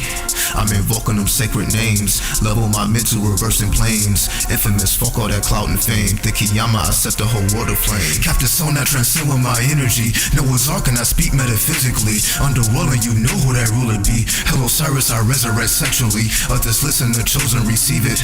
That's because their true soul is vampiric. Way before Vedic, Dravidic. Look at that, that's a satiric. Pray to holy creams like the Sufis. Grab the pen, I'm scribing on loose sleeves. As I chief, I advance in the far deep. Call the spirits that rose from the concrete. Christ heard it through like a Gnostic. Lay my true eyes on the prophets. Don't separate, we composite. Aeon of the Gothics. The demisphere, I illuminate. That scholarship, I sophisticate. I step foot towards the middle gate. I alternate between conscious states. Found victory while in the Zack. Couple magic swords, put some druid hats. That holy cat with the candle wax. The myth of that hidden in our rap. The bar wound from the tomb. All this darkness I consume. Interference can call on Zoom. Design of mine, I am Canoom. Working them scales, holy as hell. I repel psychic spells, ringing them bells, throwing them shells. It's clipophic where I dwell. Deja vu, watch as I cast it, juju. King of the heavens, call me Anu. Started with the demons like Rahu. Spirit to the left, issues. Journey to the planet Nibiru. That conjure man, the hoodoo. Clone nigga two like Mewtwo. Alright, I'm gonna play it again. It's a little different though. We'll slow it down a little bit. I appreciate it. Hold on, yeah, we're good.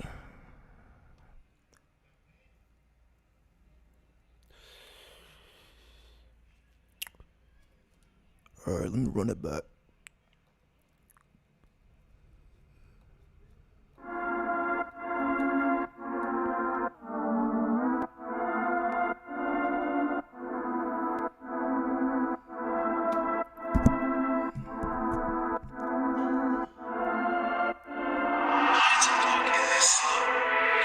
You know my city atomic. We radiate them comets. Make the lyrics go supersonic. Shift to the earth, call it plate tectonics. Whoa, beat so astronomic. Yo, chronic grow hydroponic. Both trans, call it nirvanic. Dose, griffin and serpent type phonic. Coast, deja vu, vu. Watch as I cast his juju. King of the heavens, call me Anu. Started with the demons like Rahu. Spear to the left, Ishu. Journey to the planet Nibiru. That conjure man, hoodoo. Clone nigga two like Mewtwo. Deja vu, vu. Watch as I cast his juju. King of the heavens, call me Anu. Started with the demons like Rahu. Spear to the left, Ishu. Journey to the planet Nibiru. That conjure man, hoodoo. Clone nigga two like Mewtwo.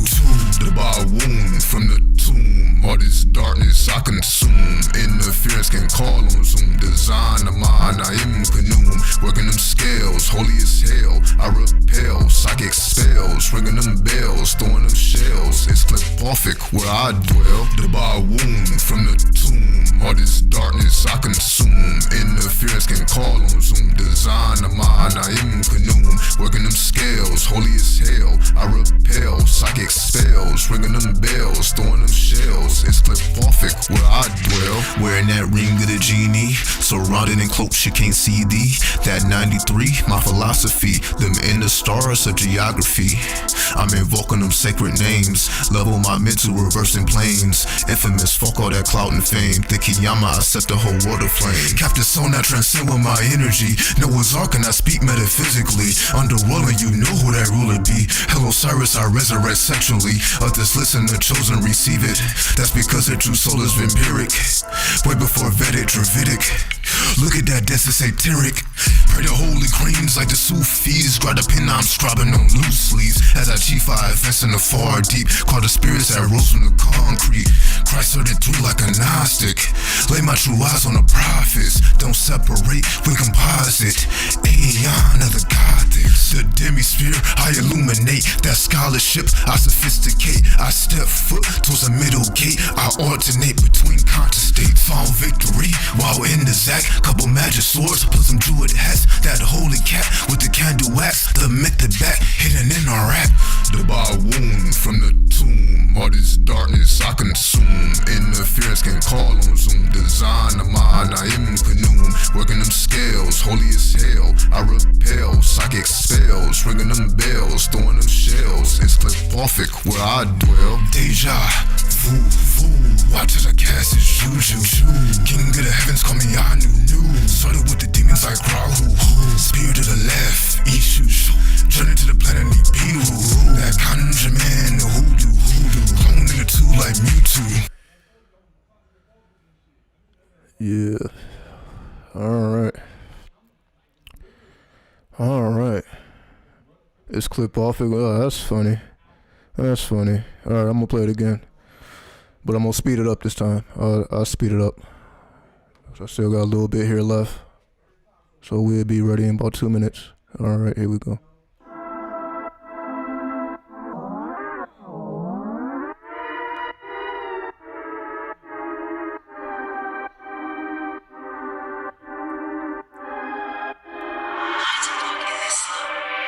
You know my city atomic. We radiate them comets. Make the lyrics go supersonic. Shift to the earth, call it plate tectonics. Whoa, beat so astronomic. Yo, chronic grow hydroponic. Both trans, call it nirvanic. Dose, griffin and serpent type phonic. Coast, deja vu, vu. Watch as I cast his juju. King of the heavens, call me Anu. Started with the demons like Rahu. Spear to the left, Ishu. Journey to the planet Nibiru. That conjure man, hoodoo. Clone nigga two like Mewtwo. Deja vu, vu. Watch as I cast his juju. King of the heavens, call me Anu. Started with the demons like Rahu. Spear to the left, Ishu. Journey to the planet Nibiru. That conjure man, hoodoo. Clone nigga two like Mewtwo. The bar wound from the tomb. All this darkness I consume. Interference can call on Zoom. Design of mine, I am Canoom. Working them scales, holy as hell. I repel, psychic spells. Ringing them bells, throwing them shells. It's clip perfect where I dwell. The bar wound from the tomb, all this darkness I consume. Interference can call on Zoom. Design of mine, I am canoe. Working them scales, holy as hell. I repel, psychic spells, ringing them bells, throwing them shells. It's clip perfect where I dwell. Wearing that ring of the genie, surrounded in cloaks you can't see thee. That 93, my philosophy, them inner stars of geography.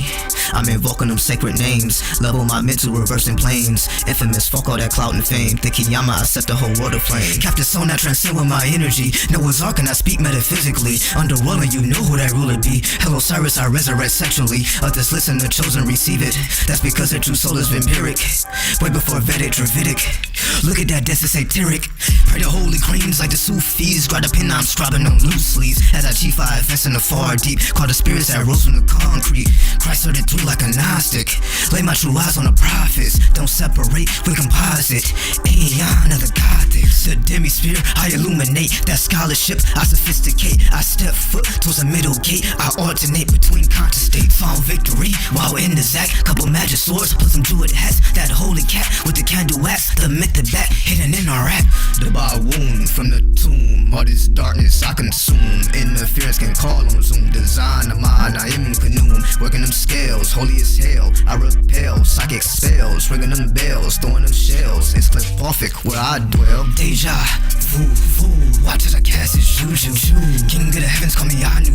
Started with the demons like Rahu. Spear to the left, Ishu. Journey to the planet Nibiru. That conjure man, the hoodoo. Clone nigga two like Mewtwo. Alright. Alright. Alright.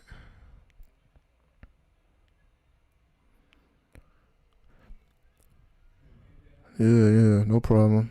I appreciate everybody for listening to it. You know, I just wanted to give us some shit to listen to. You know what I mean? Like fuck all that other shit. We already know what's out here. That rap shit. Just wanted to give us. You know who we are. Give us. Like, what the fuck are we gonna bump? What we gonna listen to? Something that's empowering, right? Something that's tough and empowering. Something that's hard hitting, right? You know what I mean? That's what it's for. That's what it's for. It's for the small circle of us who understand the significance of using metaphor and being able to connect ourselves with something greater, to become the gods and the goddesses, not simply invoking them. We become them. We are them. So when we put in that work, when we put in that alchemy, when we put in that thuggie, when we put in divine wisdom, as they call it, we become. We don't just communicate with, we don't just summon, we become. Then that allows you to say the great I am. That's why the I am is connected to Aries, or the first house, which represents our archetype, our archetypal image, the archetypal image. We all come, or we all embody a certain archetypal image. That's why we have an interest in mythology. So some of us, may not know mythology, but we watch cartoons, right? We watch sports. Whatever we are giving our energy to, it all comes from myth. So the more we understand myth, the more we study myth, we don't just find the origins to all of the things that we were attracted to since we were children. Not only do we get to the origin of that, we also get to the origin of who we actually are, because we are attracted to what we are. So whether it was video games, again, cartoons, whatever your favorite character was, favorite show to watch, we all had our favorites of something. You liked something, a particular person, a particular cartoon, or whatever it was. You liked it more than everything else. And there's a reason for that. And once you understand that, oh, this is communicating to something that is archetypal within me. This is a archetypal attraction. Now, of course, they're not outright letting you know that. You have to dig and discover what may be being communicated to you, because it is a living intelligence. So that's why when we say knowledge and conversation of the holy guardian angel, the holy guardian angel isn't just your so-called higher self. It's also a separate intelligence. It's not just you. It's also a separate intelligence. That's what it means to embody your archetype.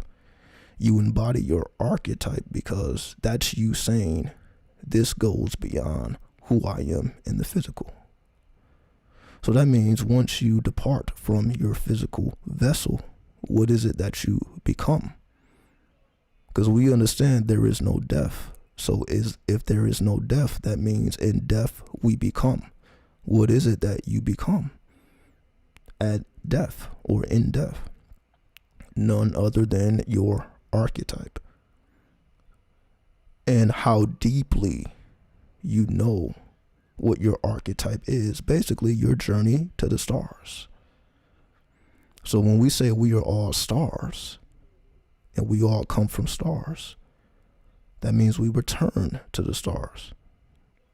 But the journey isn't necessarily pleasant. The journey isn't necessarily pleasurable all the time, because we must not only go through the heavens, but also the hells.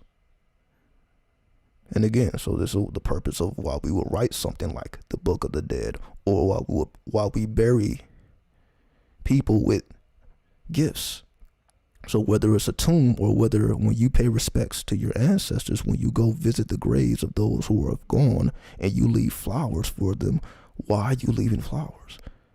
Or whatever it is whatever offering that you offered, why are you doing that? What is the purpose of doing that to someone who is no longer here?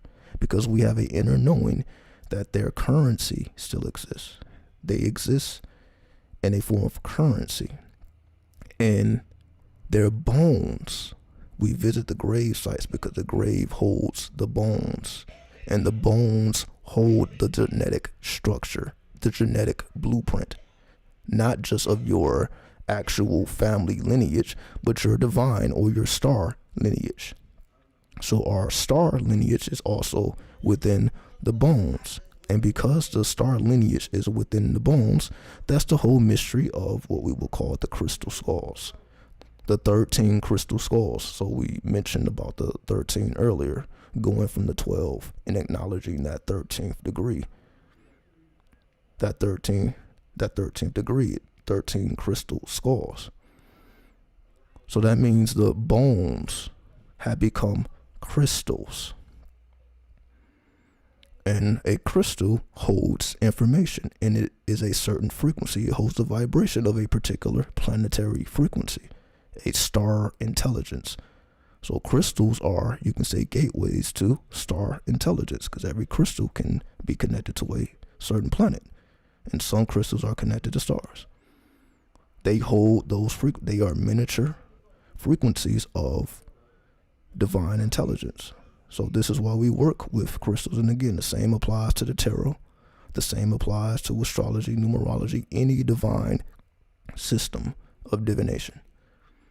Any system of divination is miniature star intelligence of some form or fashion. So because they are miniature star intelligence, that means we have access not just through the crystals, but through our bones. That's why we had skulls. Like, people will have skulls to create magic, especially the darker forms of magic required bones. So that's why we don't really, see that type of magic too much anymore, because the darker forms of magic required bones. What's so special about bones is because of the code, the star intelligence that it holds. So, for example, If you were a living asar or a living aset, and that is known, that means your bones can be used to connect with that particular constellation in the sky or that particular star, because you would have been a miniature star, and we already know this. We're just discovering what star it is. Once we understand the star, and every star has a mythology behind it. There is a story behind every star. That story has a outer meaning, and it also has a inner meaning.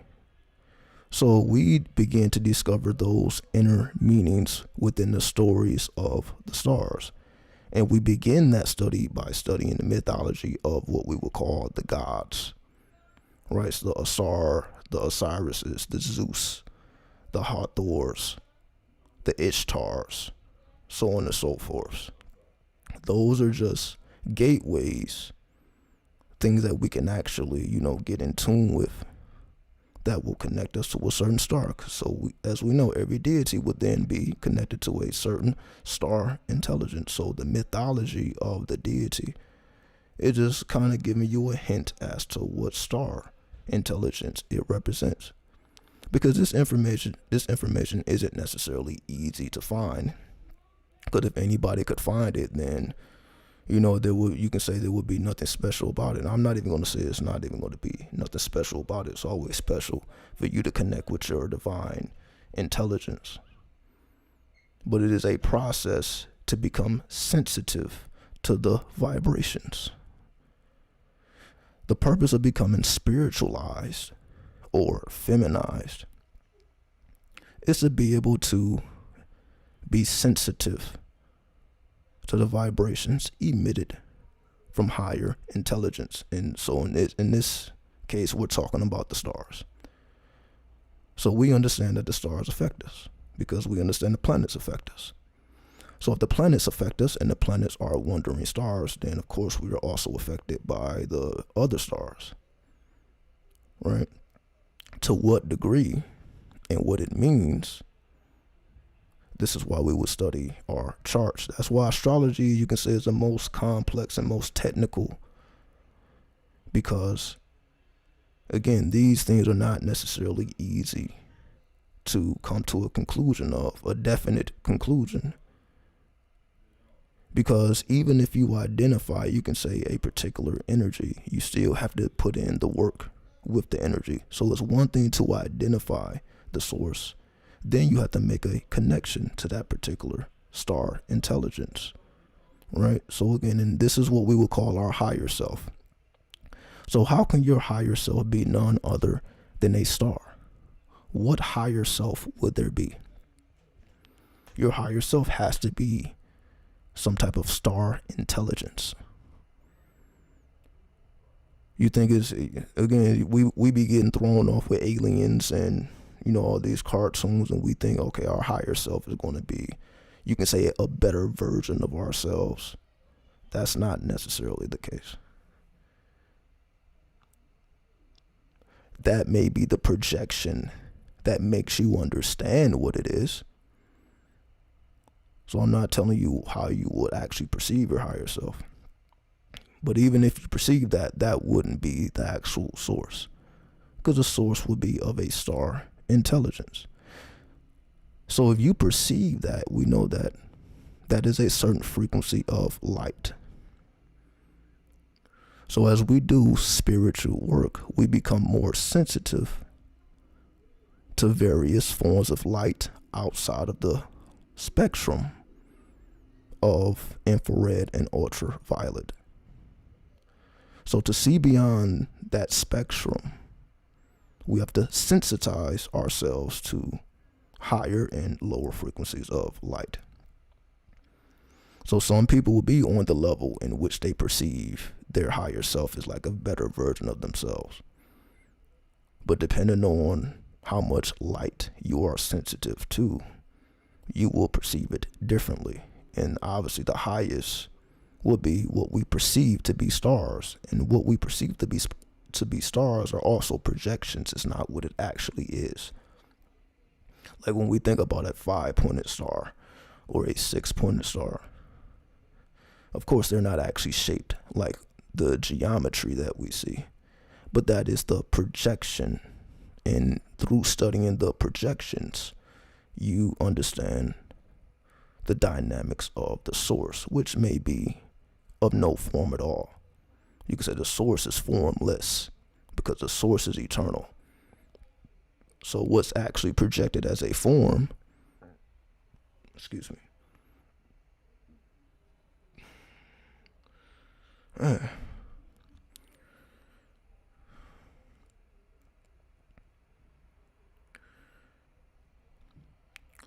what's actually projected, or what we actually perceive, for 5-pointed star, 6-pointed star, whatever that intelligence is. This is what mathematics, being the communicator of the universal, you could say will, the will of God, as we would say, the will of your higher self. The will of your higher self is communicated via mathematics. So I'm not saying that you would see the sequences of numbers and you just understand what they mean, but you may understand what shapes mean or what symbols mean. We'll just call it symbols. So you may not necessarily be able to see some binary code or matrix code and be able to crack the code, but you may be able to crack the code behind symbolism. And this is what most people begin to do in terms of when you become aware that symbols are more than what they appear to be, you begin to discover or study what those deeper meanings may be. And that gives you a truer sense of not just what the symbols mean to you, but what they mean as a whole. For example, Starbucks. We understand the symbol. I'm just using Starbucks because everybody would know what Starbucks is. It's a universal symbol. So most people, when they see the Starbucks symbol, the woman, they know that's the symbol of Starbucks. That will be the outer meaning. We of course understand that there is an inner meaning. Well, who is that goddess? What does that goddess represent? So on and so forth. And what exactly does that have to do with you? How does that fit into your paradigm? That would be, you could say, the third level.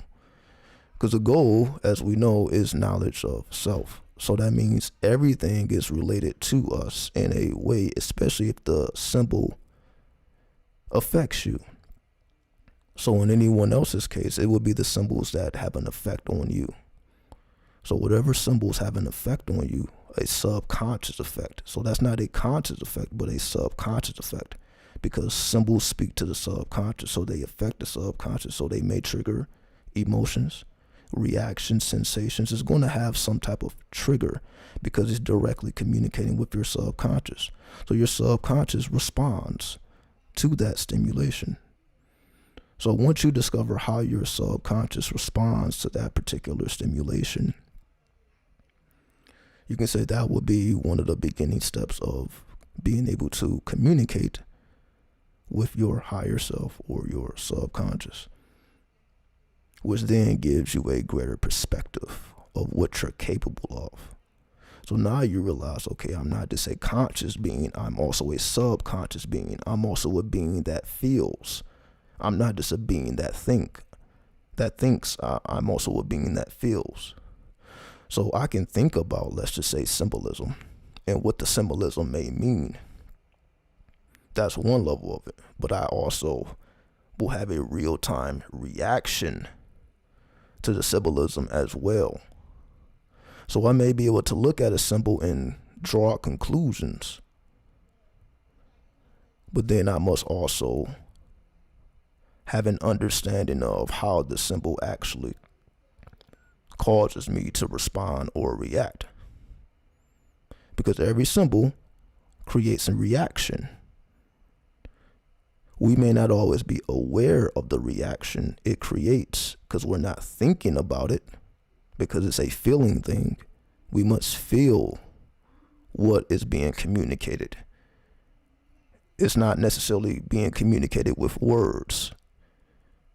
So when you look at symbolism, you have to catch a vibe, as we say now. You have to catch a vibe for what type of vibe is it giving you? What type of vibes does it give off, rather? And not just what type of vibes does it give off, how does those vibes interact with your vibes? Because those vibes are going to interact with vibes differently. The next person's vibes may cause a different reaction because they are designed differently. They are charged. We just call it charged. Everyone is uniquely charged. So we don't all react to symbolism in the same way, because this will be based on our pantheon of stars that compile and make who and what we are, or what we think of ourselves to be. So once we understand, as they say, things are not what they seem. Things are not always what they appear to be. Going back to the Starbucks example, that goddess wasn't just chosen randomly. She's actually the goddess of seduction. Right? She's actually a siren. That is a siren. The sirens were able to drive men crazy. Cause them to turn into stone. Medusa was a siren. So the powers that we associate with Medusa, she is an example of a siren. So she's a siren of seduction. So the fact that that symbolism was chosen for Starbucks, you can say like, oh, okay, you can kind of understand what they're trying to accomplish here. They want you to feel a certain type of sensation when you consume their products, mainly the coffee. Right? Now, I personally don't drink coffee, so I've tried it, but I'm not a coffee drinker. But simply studying the symbolism, I can, as we see, come to a conclusion as to what they're trying to accomplish when you do drink the coffee. So those who actually do drink the coffee, if you ask yourself, damn, I feel sedated. If you feel sedated, not necessarily sedated as in you can't do anything, sedated as in slightly intoxicated. Then like, oh, okay, well, if that's not just because they just create the best coffee in the world. They're also pulling upon a certain intelligence. They just know what they're doing, and obviously companies know what they're doing. That's why they are able to do what they do, because they are taking into consideration many things that we are not. Mainly astrology and astronomy. They very well are taking these things into consideration.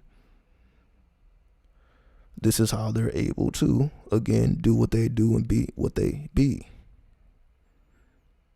Not because they step away from these invisible forces, these invisible laws. It's because they understand them, or someone understands them. And the one that understands, because every business has or you can say big business or corporation, we just call it a corporation, has a mathematician, someone who's very good at math and who understands how to create figures and charts to communicate the message. See, the mathematician may be able to write out a long code and understand that code very detailed, but we know that everybody doesn't understand just strict code. Everyone is not a coder. So to articulate certain ideas via mathematics, we have to use shapes, right? So these shapes allow us to communicate ideas without having to resort to pure equations. So I just write it like that. So a mathematician may be able to write out a bunch of equations and understand it perfectly. But everyone else who may not understand that level of mathematics, they have to be communicated via symbols, which is also mathematics. It's just a different form. It's a different way of communicating the same thing, as there's multiple ways to come to a answer via mathematics. It's not just one way to arrive at a conclusion. You can take several paths, and that's what makes mathematics very versatile. And that's why you have variables. So it's not just numbers, it's also letters. You have variables, because that's when it starts getting creative. So mathematics has a creative element to it, even though we're not necessarily taught the creative element. We're taught the practical element. The creative element is what I'm speaking about now in terms of symbolisms, because if symbolisms is just a combination of a sequence of shapes. A symbol is a sequence of shapes in a certain sequence, arranged in order in a certain form. This is a form of mathematics. This is mathematical proficiency. And we understand mathematical proficiency is at the cornerstone of every corporation. And this was the point I was making. So if every corporation has that, somebody who's able to create those charts and communicate those ideas that become statistics and projections, because that's how they attract investors. Investors are attracted. What is an investor going to be looking at? The projections and the statistics. All this is mathematics, the probability. They're going to look at how you came to your conclusions that you came to via mathematics. So you see, with the proper mathematical proficiency, you can communicate certain ideas that are very complex to communicate. And you're able to, as you say, simplify. You can cut to the chase. So while everyone else is trying to, make it fantastical, you're able to cut to the chase and communicate to the consumer. You can say those of us who don't speak all this technical language. As we know, most of us don't. Most of the population don't necessarily just speak new age language and they just know the meaning to all these terms. That's not necessarily the case. But if you know the language well enough, you should be able to put it into a simplified form in which they can understand it. That's how you really know if you know something, as they say. You should be able to simplify it. If you really want to know if you know something thoroughly, masterfully, you should be able to simplify it. You should be able to know how to cut to the chase while everyone else is trying to take that binary route. Everyone else is trying to figure out what the matrix code means. Well, you got the shortcuts because you're like, oh, I know what it means. But instead of trying to explain it and highlight the equations of it, instead of trying to explain the equations of the matrix, I'm going to create symbols or mathematical projections that can be communicated to those who are not as technical as you, those who are not as proficient as you, those who haven't elevated to certain chambers. Again, we're not going to just, most of the time, we are the masters among, I'm dropping all type of, what is this, candles? Not candles, but it's like I'm just so in the zone. When I try to do something simple, I don't know what this is. This match, there it is. With a box of matches, anyway.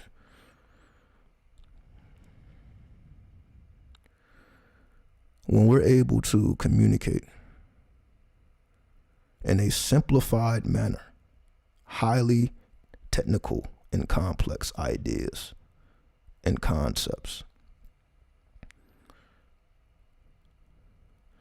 you become very essential to whatever you are a part of. That's just because you know mathematics. And you see, mathematics is very creative. So the same way I say that's because you know mathematics, that's the same way of saying that's because you know astrology, that's because you know numerology, that's because you just consider any of these things, because it's all mathematics. Astrology is what? Is a bunch of math calculations. When you shuffle the tarot, that's probability. That's projections, as we call predictions. Predictions. It's the same thing. It all comes down to mathematics, because that is what rules the universe. Everything is mathematics. So the more we understand that, everything is mathematics. It's just all about simplifying, because mathematics is highly technical and complex. So once you discover which form of mathematics you're most suited to, because we're all suited to a particular form of mathematics. So we are all mathematicians. We may not know the entire language of mathematics. You may not know every single symbol, but the symbol you do know, you know it well. It's about what you do know. Can you simplify that? Because you know it well enough anyway, whatever it is that you know thoroughly, to the point where you can communicate it to somebody who don't know nothing about it, to the point where after you're done communicating it, they know a hell of a lot about it now. Somebody who knew nothing versus, people that's kind of already along the path. All this is a form of mathematics, as we call division, add, subtraction, division, multiplication. This is the practical use outside of utilizing the numbers. We're doing all this in real time anyway. This is what we do, with music. Music is what? Mathematics. So we do this when we're creating music. And why music is certain octaves that go together, or certain chords that go together. When you're playing the piano, all music, it follows as we call a musical theory. All music follows some type of theory. It's not just haphazard and chaotic, even though it appears to be that way. It appears when someone's playing the piano, they're just doing whatever they want to do, but there is actually some organization to this apparent chaos. Like when we listen to these hip hop beats, when we listen to these beats, like it appears like it's just noise, but there's certain organizations to this. Again, give me 1 second. I'll be right back.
All right.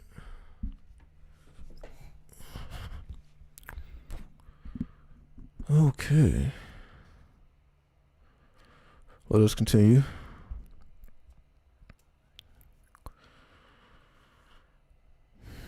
Let me get back into the zone.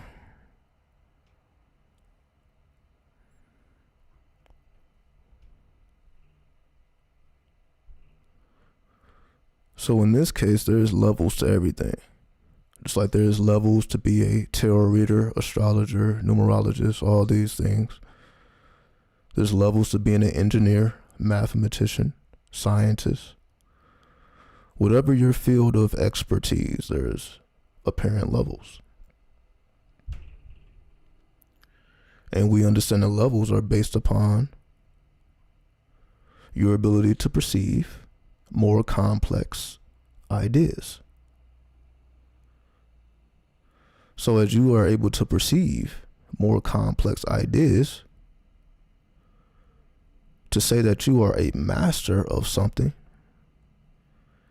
is to say you perceive the full picture and you understand the inner mechanisms that makes it all work.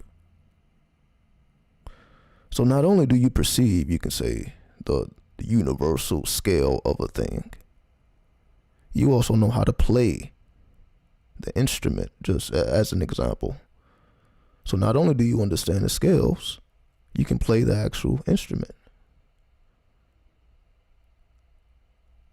So you see you can say the right brain and the left brain are synchronizing. So this is how we know we're highly into things, because it allows left and right brain synchronization.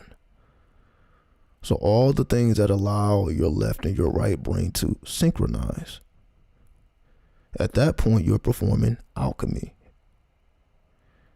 At that point you can say you're opening up or emptying yourself so that the creative energy can enter into you. Or you, as we say, magic. Magic requires us to be empty. Not full, but empty. What I mean by that is, we're not going to think our way towards magic. You don't think. You can say in magical performance, a magical performance doesn't require thought. You must feel, as we were speaking about earlier with symbols. Every symbol creates a vibe, and that vibe is going to affect you uniquely.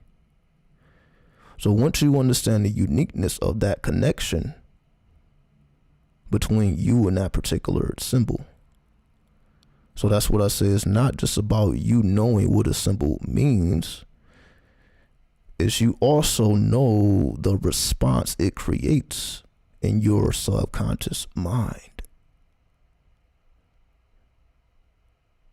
Because once you understand the response that it creates in your subconscious mind, now you understand how it affects your subconscious, either in a positive or negative way, or somewhere in between.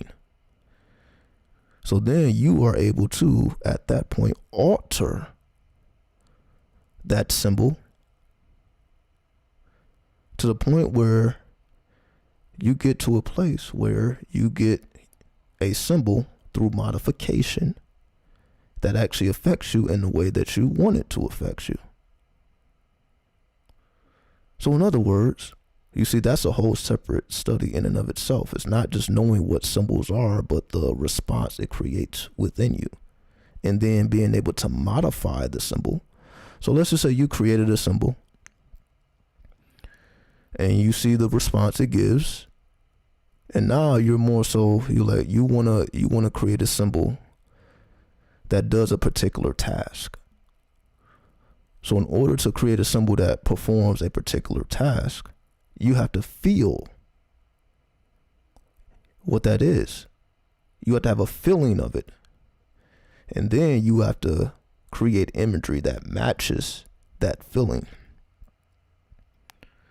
And you would know when it matches because you would be modifying the symbol, and based upon the modifications, either you're getting closer or further away from the feel that you have created within.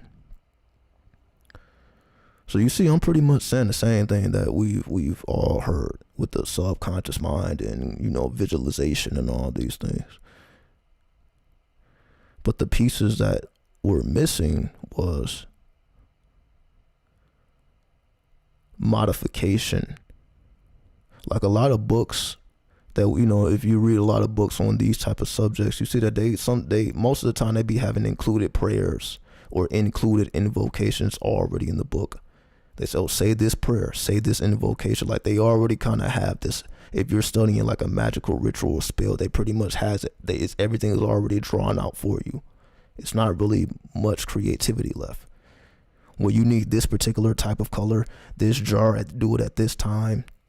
Like it's very particular in those ways.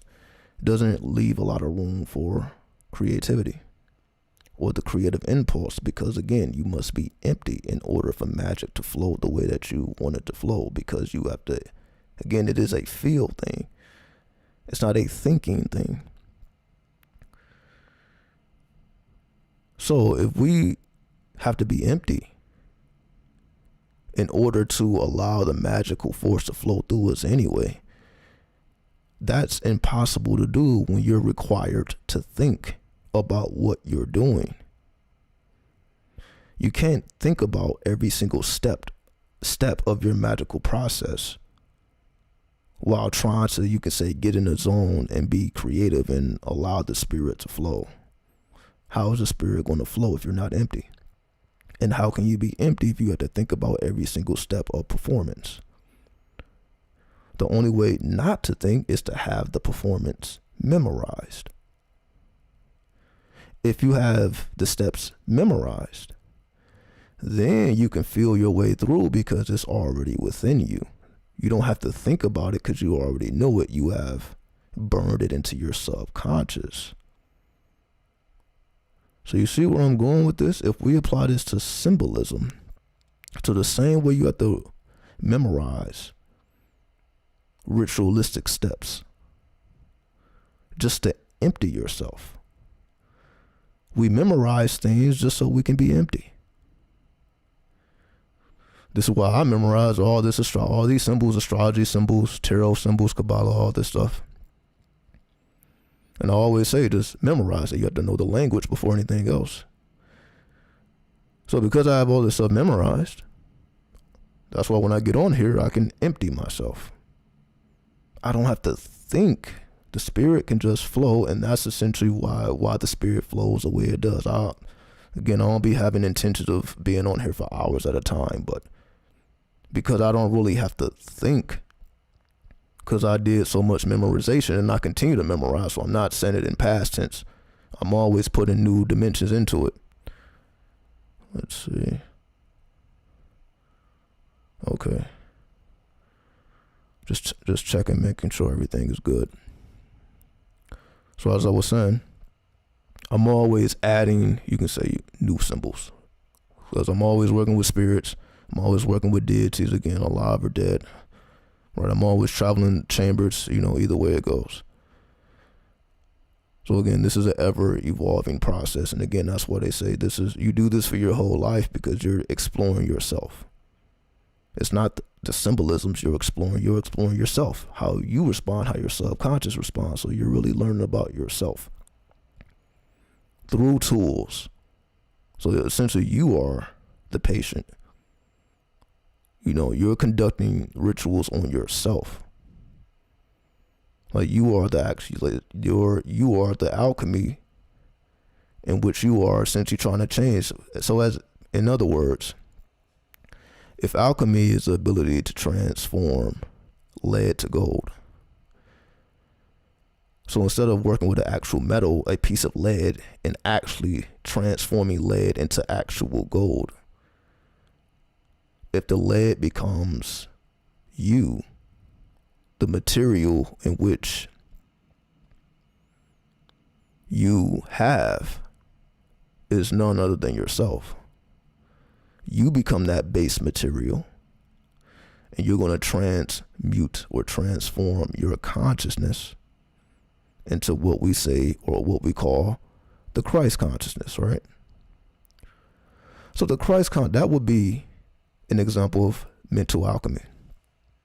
So to say, okay, I am developing the Christ consciousness, or I have developed the Christ consciousness, what you're saying is I've transformed my consciousness from a base level to a supreme level.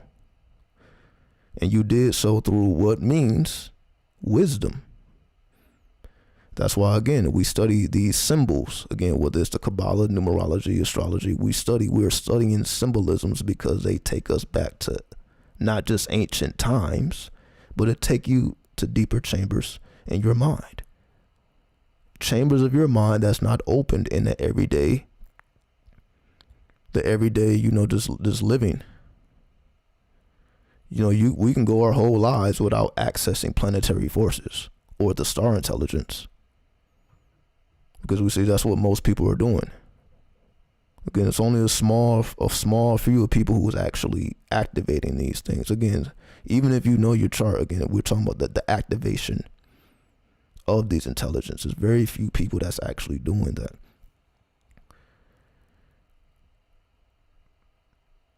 Because it all is in the symbolism. You can say the symbols are infinite.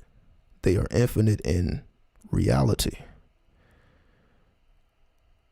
So even though we may say the sun, represents independence, and the sun represents vitality and your life force and the spirit, all those you can say are correct. But is it limited to those things? No. You can say there truly is no limit. It's just all about correspondences, and the correspondences are, you could say, unlimited. So you essentially have unlimited correspondences as long as they correspond. Just like when you're writing rhymes, as long as it rhymes, you're good. So when it comes to symbolism, as long as the word corresponds to the word before it, it can be termed accurate.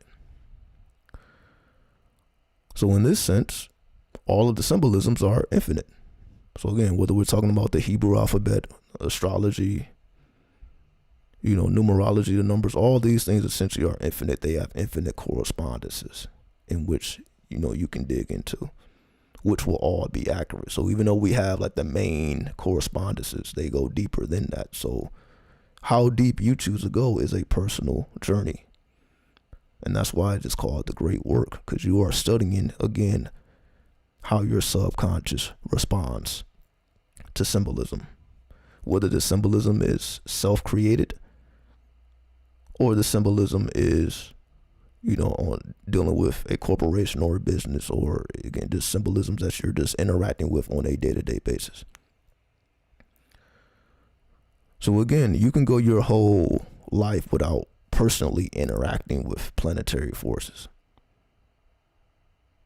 So when you actually start to interact with these invisible forces and you realize they all have a actual living intelligence. So you're not studying a dead science. Like, just because, astrology is not in favor of the public doesn't necessarily mean it's a dead science. All of these symbols are living. These are living symbols. These are not dead symbols. These are living symbols. So because they are living symbols, they have an intelligence that is active in real time. And that's what you can say an astrologer studies the charts for. They're looking at the real time responses and reactions in accordance to the planetary movements. But you have to look at your own chart and how the transits affect your own chart if you want to know exactly, well, how is that affecting me on a personal level? And again, that's what I mean by the two dimensions. It's one thing to know, again, what a symbol means, or you can say the degrees of a planet. That's one thing. It's another thing to study the interaction between that planet and your particular aura. We just call it your aura or your astral body. We just call it what it is, your astral body. Your natal chart is your astral body, right? And how the astral body is organized. So again, it's one thing to know what a symbol is. It's another thing to know how that symbol actually affects your subconscious or your astral body. So the more symbols you deal with, you can say the more experiments you are conducting to see exactly how these symbols affect your subconscious. And every symbol will affect your subconscious. So it's up to you as to how many of the symbolisms you choose to work with or experiment with, because they're all going to cause a unique reaction. And because they all cause a unique reaction, this is why we work with many spirits, because the one God has many different manifestations. That's why it's called the All-Father. So this is why there's really no such thing as paganism. There's really no such thing as many gods and goddesses and all these things. These are just various manifestations of one source. The one source manifesting in duality, some masculine, some feminine, in all these various forms, but it's one source. So we understand it's one source manifesting in many different variables. One source manifesting in many different variables. Then it helps us to but to connect ourselves to everything around us, all the way up to the stars. Once we understand what's really going on here and we see how the mathematics is realistic, right? The mathematics has to be realistic. All right, so with that, I'm going to go ahead and check out. All right, so that was the channel from the Thuggies. I just wanted to completely zone in and just keep it pure without adding my own 2 cents to it. So I'm not going to add my own 2 cents to it and just leave the channel as a channel. And I will be back. 93, 93, 93.